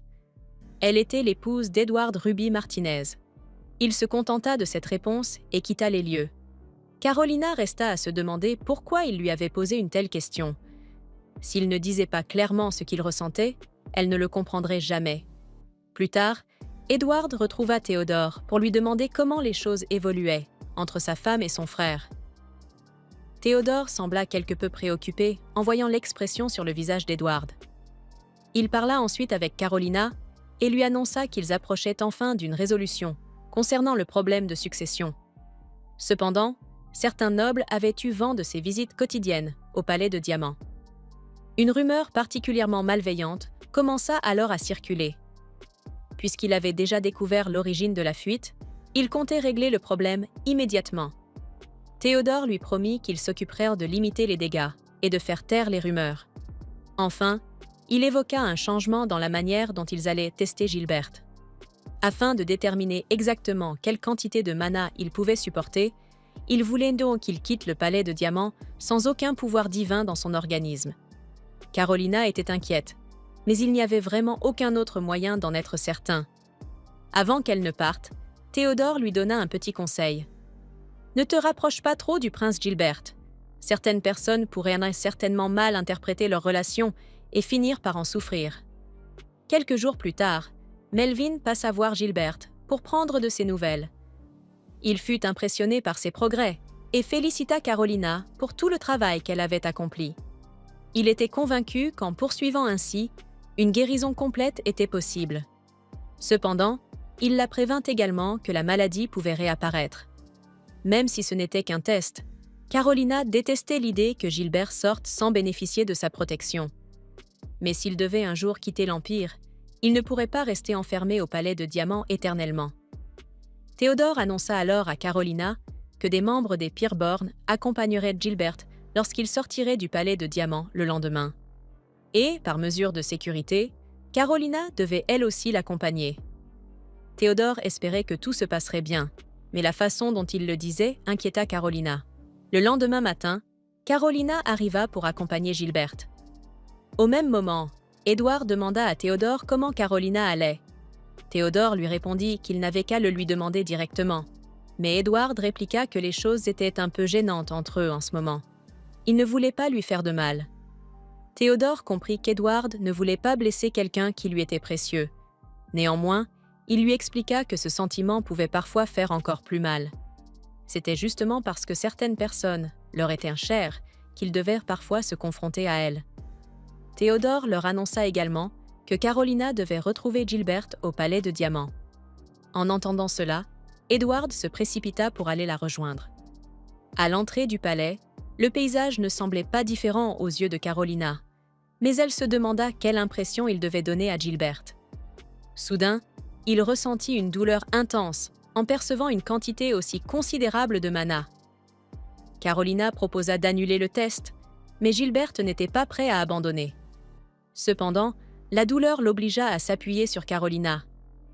C'est à ce moment qu'Edward arriva et n'en crut pas ses yeux. Gilberte lui adressa un sourire sinistre, comme s'il lui disait « Je vais prendre Carolina pour moi ». Edward repoussa son frère et emmena sa femme avec lui. Lorsqu'ils arrivèrent dans la forêt, Carolina lui demanda ce qui s'était passé et pourquoi il était aussi en colère. Elle voulait savoir si elle avait fait quelque chose de mal. Bouillonnant de colère, Edward lui demanda « Est-ce que tu aimes mon frère ?» Contrairement à son frère bien-aimé, il se considérait comme un homme rude et distant, et il ne lui en aurait pas voulu si elle avait choisi Gilberte. Si elle voulait divorcer, il accepterait. mais il lui fit savoir à quel point il l'aimait profondément. Edward aimait Carolina plus que quiconque au monde. C'était précisément pour cette raison que, chaque fois qu'il la voyait avec un autre homme, il devenait fou d'inquiétude et de jalousie. Carolina lui avoua à son tour qu'elle l'aimait énormément.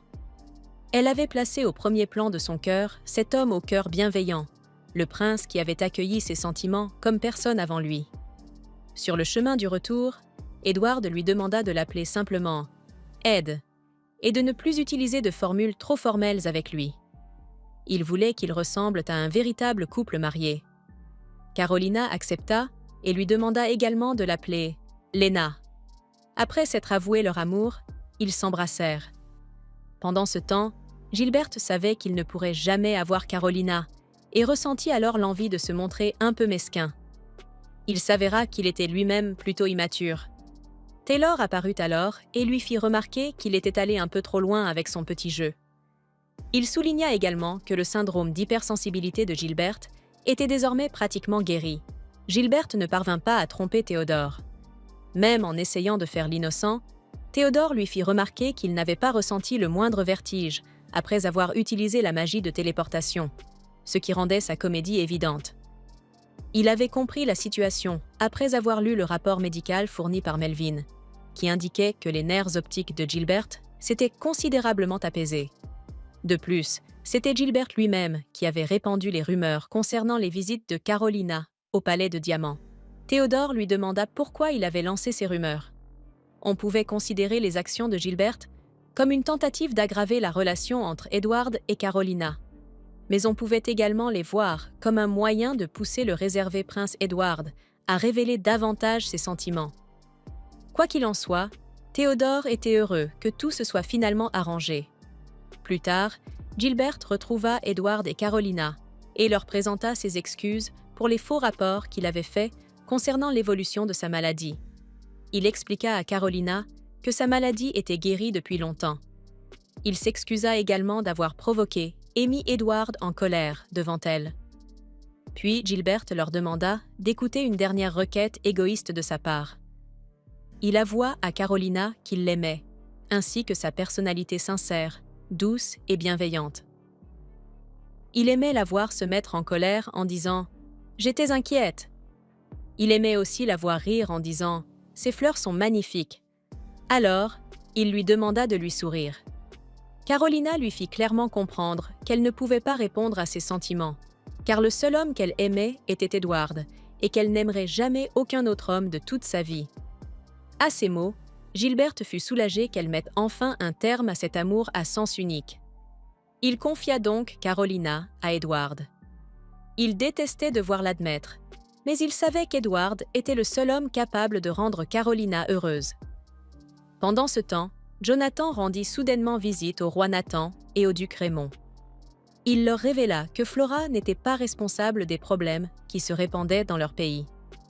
La véritable cause était plutôt l'absence de Carolina.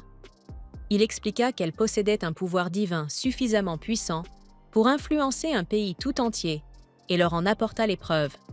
Puis, il leur proposa de ramener Carolina dans leur pays. Un autre jour, Carolina assistait à une réception autour du thé organisée par la comtesse Herbert, et les feuilles de thé servies avaient été spécialement préparées par Carolina.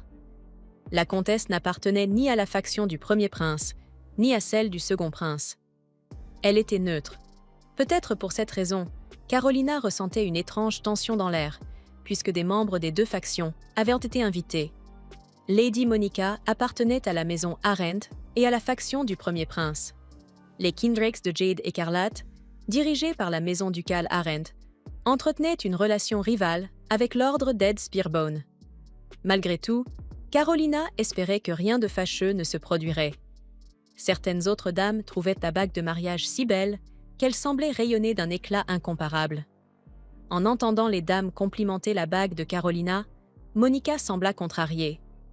Elle lui demanda alors comment se passait sa vie conjugale avec le prince Edward, se demandant si leur relation était aussi froide qu'elle l'imaginait.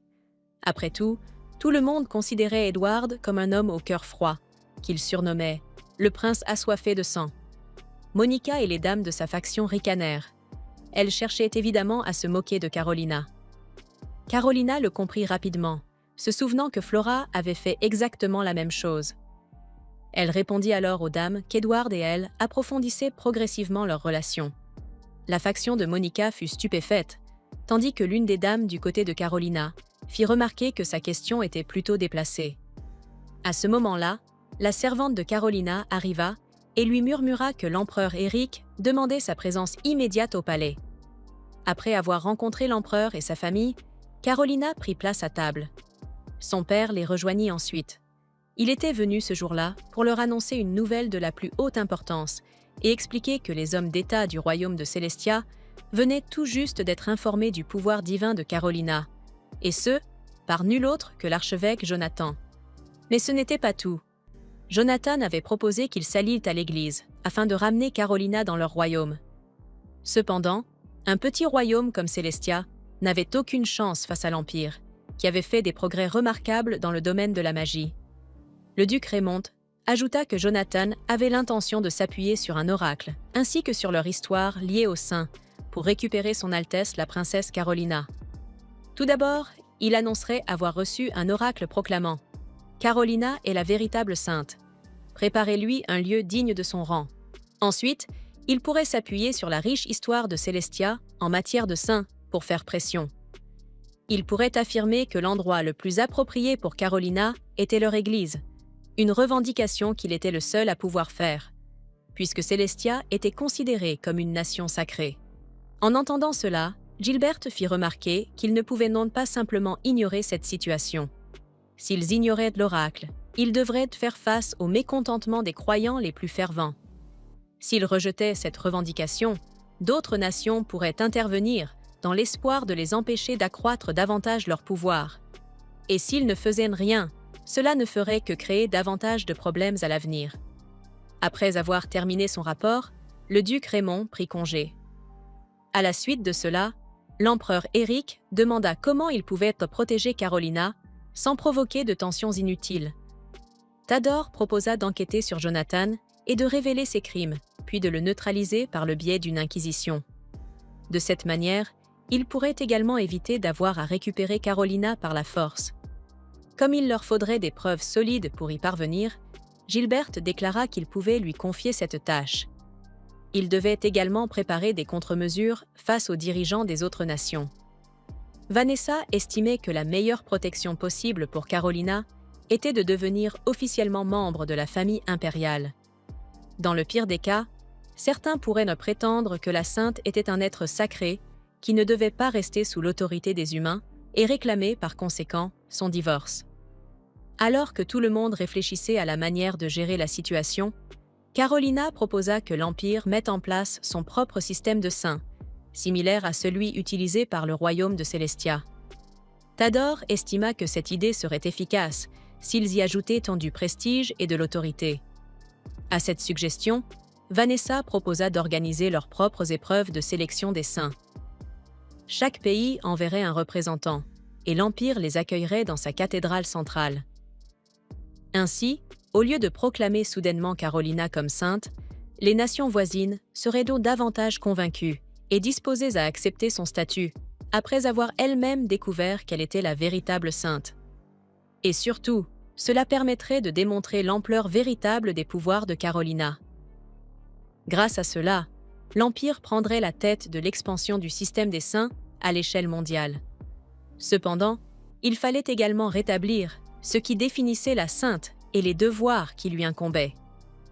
L'impératrice proposa que la sainte allume la flamme sacrée lors de la fête de Noël.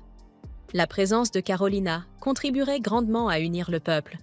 De plus, la présenter comme un symbole durant la cérémonie lui conférerait encore davantage de prestige.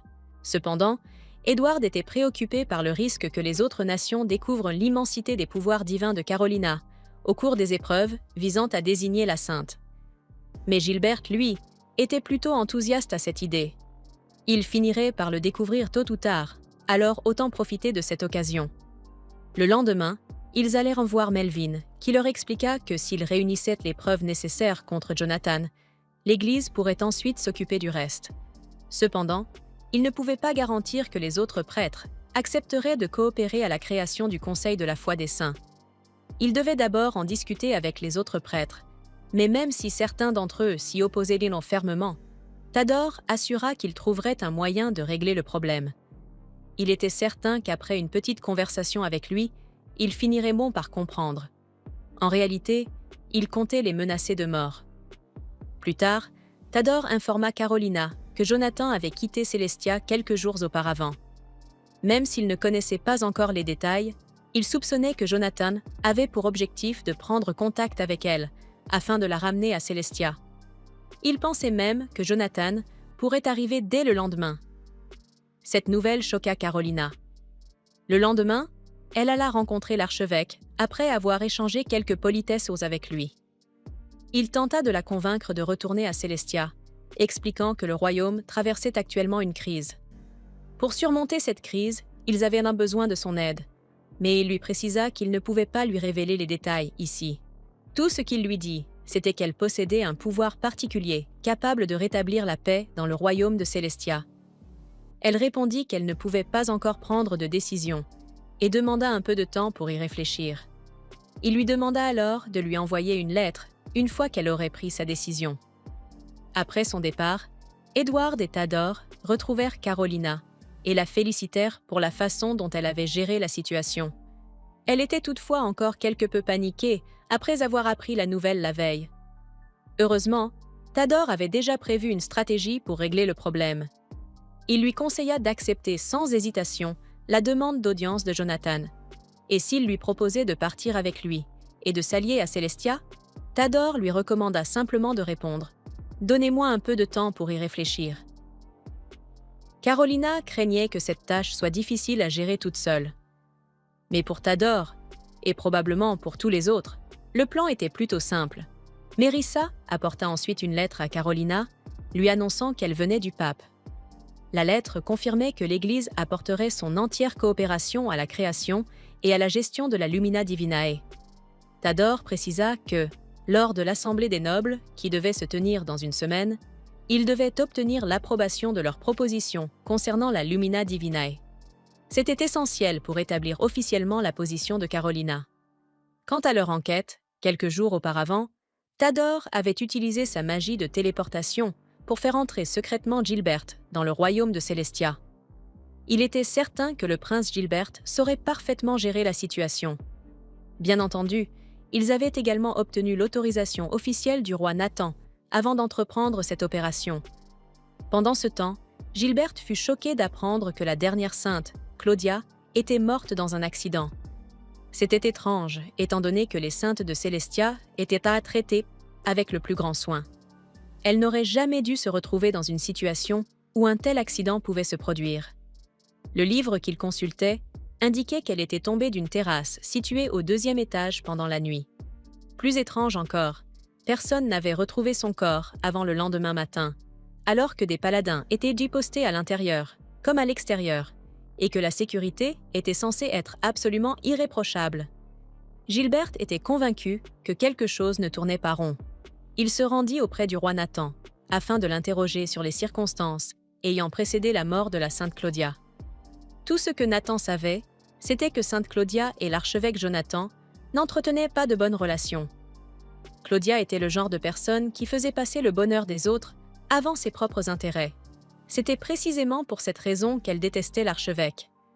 Gilbert se dit que si la sainte avait découvert les méfaits de Jonathan et avait tenté de les révéler au grand jour, cela aurait certainement pu constituer un mobile suffisant pour la faire assassiner. Il demanda alors pourquoi Nathan n'avait pas cherché à enquêter sur la mort de Claudia, surtout que les circonstances étaient extrêmement suspectes. Nathan répondit qu'au moment de sa mort, il venait tout juste d'accéder au trône et que sa position était encore très fragile. S'il s'était attaqué à l'Église dans une telle situation, cela lui aurait été extrêmement préjudiciable. Et si son enquête n'avait pas permis d'obtenir suffisamment de résultats, il aurait retourné toute l'Église contre lui et aurait finalement été contraint d'abdiquer. Dans le pire des cas, cela aurait pu provoquer une guerre civile. Avant que Gilbert ne parte, Nathan lui demanda de découvrir la vérité sur la mort de sainte Claudia, afin que son honneur puisse être rétabli. Nathan ne lui faisait pas cette demande en tant que roi, mais simplement en tant qu'homme humble.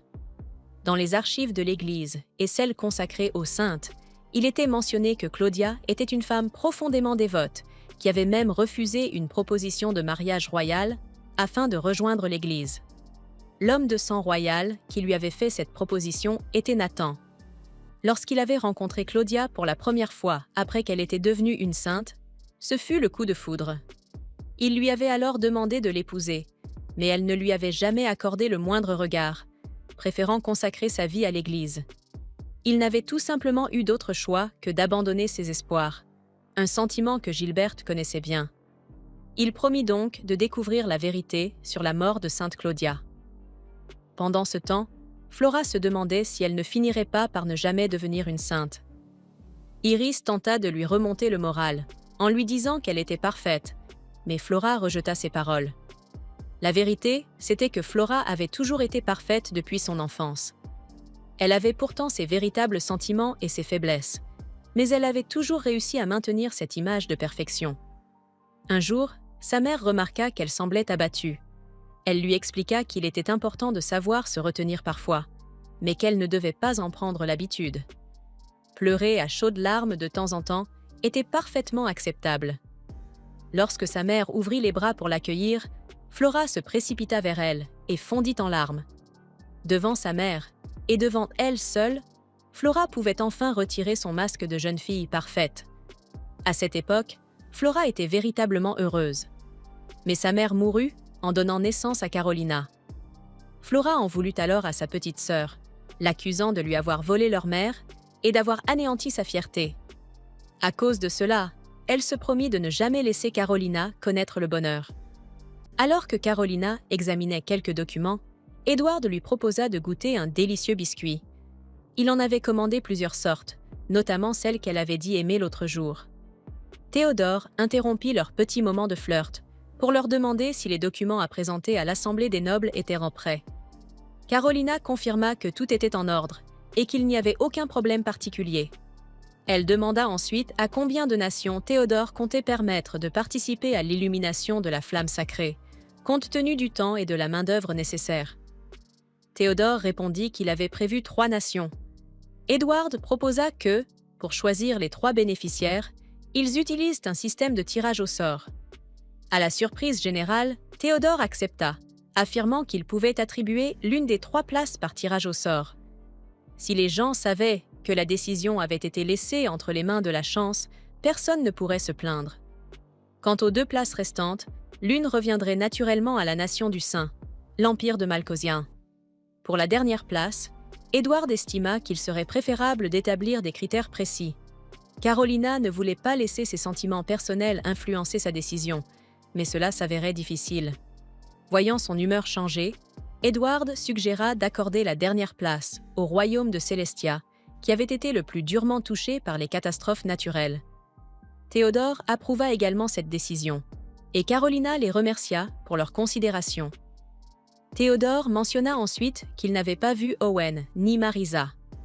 Carolina expliqua que dès que la date de l'Assemblée des nobles avait été fixée, ils avaient immédiatement demandé une journée de congé.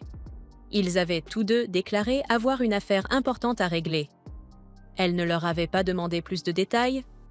Marisa était partie rendre visite à sa grande sœur, Maria. Normalement, elle n'avait pas de temps libre à consacrer à quelqu'un qui l'avait opprimée sans raison. Elle demanda à sa sœur comment se passait sa vie conjugale dans la maison du duc Blake. Maria répondit que tout se passait bien. Même s'il s'agissait d'un mariage politique, elle avait fini par être sincèrement attirée par Finn. Après l'avoir épousée, elle expliqua que ses valeurs avaient véritablement changé. Quoi qu'il en soit, Marisa était venue demander une faveur à sa sœur. Compte tenu de toutes les choses horribles qu'elle lui avait fait subir, Maria souhaitait lui accorder cette faveur. Bien entendu, la décision de l'aider lui appartenait toujours. Mais si Maria refusait d'exaucer sa demande, Marisa menaça de révéler au duc toutes les mauvaises actions que sa sœur avait commises dans le passé. Le duc Finlay Blake était un homme intègre et détestait par-dessus tout les personnes qui s'en prenaient aux plus faibles. La seule demande de Marisa était que sa sœur persuade le duc Blake de soutenir la proposition qui serait présentée lors de la prochaine Assemblée des nobles. Bien entendu, même si le duc refusait d'agir comme elle le souhaitait malgré les efforts de persuasion de Maria, Marisa lui révélerait tout de même le passé de sa sœur. En revanche, Si Maria parvenait à exaucer son souhait, Marissa lui pardonnerait et ne parlerait jamais de son passé au duc. Elle garderait ce secret enfermé dans son cœur pour le restant de ses jours. Maria n'avait pas besoin de contrat pour cela. Même si elle n'avait jamais vraiment réussi à comprendre sa petite sœur lorsqu'elles étaient enfants, elle savait que Marissa n'était pas du genre à manquer à une promesse. Alors que Marissa s'en allait, Maria lui présenta ses excuses. Elle reconnut qu'elle avait eu tort de laisser sa jalousie blesser sa petite sœur. Même si de simples excuses ne suffisaient pas à réparer le passé, elle lui demanda sincèrement pardon du fond du cœur. Et Marissa accepta ses excuses avec un sourire. Pendant ce temps, le duc Owen arriva dans un restaurant pour retrouver son demi-frère, Drake. Un serveur s'approcha de lui et fut surpris de découvrir qu'il était justement la personne que le baron attendait. Apparemment, le baron Drake Klein venait dans ce restaurant environ 2 fois par an. Il commandait toujours un repas pour 2, puis s'asseyait tranquillement en attendant jusqu'à la fermeture. Mais la personne qui l'attendait ne venait jamais. Owen finit par retrouver son frère, qui fut très heureux de le revoir, notamment en le voyant manger. Drake pouvait constater que le plat préféré de son frère n'avait pas changé. Il connaissait les goûts d'Owen, parce qu'il avait toujours gardé un œil sur lui. À l'époque où Owen avait subi tant de souffrances, son frère s'était contenté de regarder sans intervenir, alors qu'il était maltraité. Après toutes ces années d'attente, il avait enfin l'occasion de s'excuser auprès d'Owen, d'être resté les bras croisés pendant tout ce temps. En tant que grand frère, il aurait dû venir à son secours. Drake n'avait pas le pouvoir de le protéger à l'époque, mais au fond de lui, il s'était toujours inquiété pour Owen. Il s'avéra qu'Owen avait toujours su que son frère veillait sur lui. À l'époque, lorsque Drake avait terminé de lire ses manuels scolaires, il les donnait à Owen.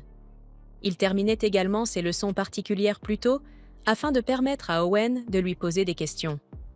Owen lui demanda pourquoi il se souciait autant de lui, pensant que son existence devait être une source de gêne pour son frère. Mais Drake ne l'avait jamais considéré comme une gêne. Owen aurait très bien pu se contenter de faire le strict minimum dans ses études. Pourtant, il avait tout mis de côté, jusqu'à sa propre fierté, afin de se consacrer pleinement à son éducation. Drake avait été sincèrement surpris lorsqu'Owen lui avait dit qu'il voulait assister à son cours. Voir son frère faire autant d'efforts l'avait lui-même inspiré à devenir meilleur. C'était grâce à Owen qu'il occupait désormais un poste de diplomate. Owen demanda à son frère de ne pas se blâmer, reconnaissant que Drake avait déjà fait énormément pour lui. Drake le remercia sincèrement, et les 2 frères passèrent un peu de temps ensemble, à profiter de la compagnie de l'autre. Peu après, Drake mentionna qu'Owen devait avoir une raison précise d'être venu le voir. Owen lui demanda de soutenir la proposition qui serait présentée lors de l'Assemblée des nobles. Il ne pouvait pas entrer dans les détails, mais il lui assura que cette proposition était importante. Drake accepta immédiatement, décidant de faire confiance à son frère. Après avoir pris congé de lui, Owen croisa Marissa. Tous 2 comprirent qu'ils avaient si pris leur journée de congé pour la même raison. Ils avaient chacun réussi à atteindre leur objectif et avaient fait tout ce qu'ils pouvaient pour le moment. Owen décida d'accompagner Marissa puisqu'ils se dirigeaient dans la même direction. Il ne pouvait tout de même pas laisser la fille d'un comte rentrer seule chez elle. Pendant l'Assemblée des nobles, Carolina se trouvait dans sa chambre, anxieuse et espérant que tout se déroulerait bien. C'est alors qu'Owen lui annonça que Marissa et lui étaient tous 2 allés voir leurs frères et sœurs, aînés, respectifs, afin de les convaincre de soutenir la proposition. Carolina se sentit mal pour eux, sachant qu'ils avaient tous les 2 vécu de mauvaises expériences avec leurs aînés. Mais c'était grâce à elle qu'Owen avait pu se réconcilier avec son frère. De même, Marissa ne regrettait pas d'être allée voir sa sœur. Elle ne parvenait simplement pas à se réjouir de l'occasion. Elle était néanmoins heureuse d'avoir pu constater de ses propres yeux que Maria essayait réellement de changer. Carolina les remercia tous les 2, heureuse qu'ils soient à la fois son garde du corps et sa servante personnelle. Pour leur témoigner sa reconnaissance, elle avait terminé le mouchoir qu'elle avait précédemment offert à Owen. Quant à Marissa, elle lui avait tricoté une écharpe. Tato et Edward entrèrent alors. Pour aller directement à la conclusion, la proposition visant à établir la Lumina Divinae fut approuvée. Cependant, malgré cette approbation, la noblesse s'opposa fermement à l'un des éléments de la proposition, ce qui entraîna une modification majeure. Avec cette partie supprimée, ils décidèrent d'organiser un examen de sélection pour les candidates au titre de sainte. Il s'agirait d'une véritable épreuve destinée à déterminer équitablement la candidate la plus apte à représenter la sainte. À l'idée de devoir passer un nouvel examen, Carolina commença à paniquer. Mais Edward la rassura, affirmant qu'avec ses compétences, ce serait un jeu d'enfant. Tato était davantage préoccupé par le risque qu'elle en fasse trop. Cela ne leur servirait à rien si les gens découvrirent sa divinité avant l'annonce officielle. Tato lui demanda donc de rester modeste pendant l'examen de sélection. Il avait pleinement confiance en elle. Mais lorsqu'elle apprit que l'examen aurait lieu dans 5 jours, Carolina paniqua complètement. Ce soir-là, Jonathan reçut la nouvelle que l'Empire avait réussi à établir son propre conseil de la foi des saints. Voyant à quelle vitesse l'Empire avait réagi, il comprit que le roi Nathan avait probablement dû leur transmettre des informations. Quoi qu'il en soit, Jonathan était prêt à tout pour empêcher Carolina d'être reconnue comme la sainte. Il prévoyait de remettre 2 objets en forme de boule à quelqu'un capable de vaincre Carolina. Il lui fallait une personne douée pour la magie et susceptible de garder le secret. Il alla donc retrouver Monica pour lui expliquer la situation. Il lui demanda de vaincre Carolina lors de l'examen de sélection et de devenir la représentante de l'Empire. Si toute cette histoire de divinité était vraie, Monica trouvait que cela risquait d'être extrêmement gênant à gérer. C'est alors que Jonathan lui présenta un médicament capable d'amplifier son mana. Il affirma qu'il pouvait plus que doubler la quantité de mana de son utilisateur. Quant aux effets secondaires, elle souffrirait de fièvre pendant quelques jours. Mais ce ne serait qu'un problème insignifiant. Après tout, Jonathan ne pouvait pas se permettre de la laisser mourir. Il lui donna donc la boule grise, qui était moins efficace, mais présentait moins de risques. Pour le remercier, Monica lui révéla que la famille impériale avait commencé à s'intéresser à lui. Si Jonathan lui expliquait plus en détail ce qui était en train de se passer, elle lui proposa de le mettre en sécurité dans un endroit secret. Jonathan accepta l'offre. Monica lui dit alors qu'elle en parlerait à son père et qu'elle préparerait une liste de cachettes potentielles. Mais au cas où Monica échouerait, Jonathan se demanda à qui il pourrait remettre la boule noire, qui était beaucoup plus dangereuse. Après avoir retrouvé son père, Monica lui expliqua qu'elle avait besoin d'une cachette pour quelque chose sur lequel elle travaillait. Il lui conseilla de se préparer pour l'examen de sélection, mais elle ne s'en inquiéta pas vraiment, se vantant qu'elle ne pouvait pas échouer. Après tout, elle était la plus grande utilisatrice de magie sacrée de l'Empire. Et si elle avait la chance de devenir la sainte, elle pourrait utiliser cette position pour finir avec le prince Gilbert. Son père lui apprit alors que Carolina participerait également à l'examen. Bien entendu, Monica était convaincue que Carolina pouvait la vaincre. De son côté, Carolina s'entraînait à mieux contrôler ses pouvoirs, mais essayer de se retenir n'était pas aussi simple qu'elle l'avait imaginé. Elle mentionna que Gilbert était censé être présent le jour de l'événement, afin de superviser l'examen de sélection. Cependant, aucune nouvelle de son retour n'était encore parvenue. C'est alors que Colette entra précipitamment et annonça que le prince Gilbert avait envoyé un message. Il était prêt à faire inculper l'archevêque Jonathan.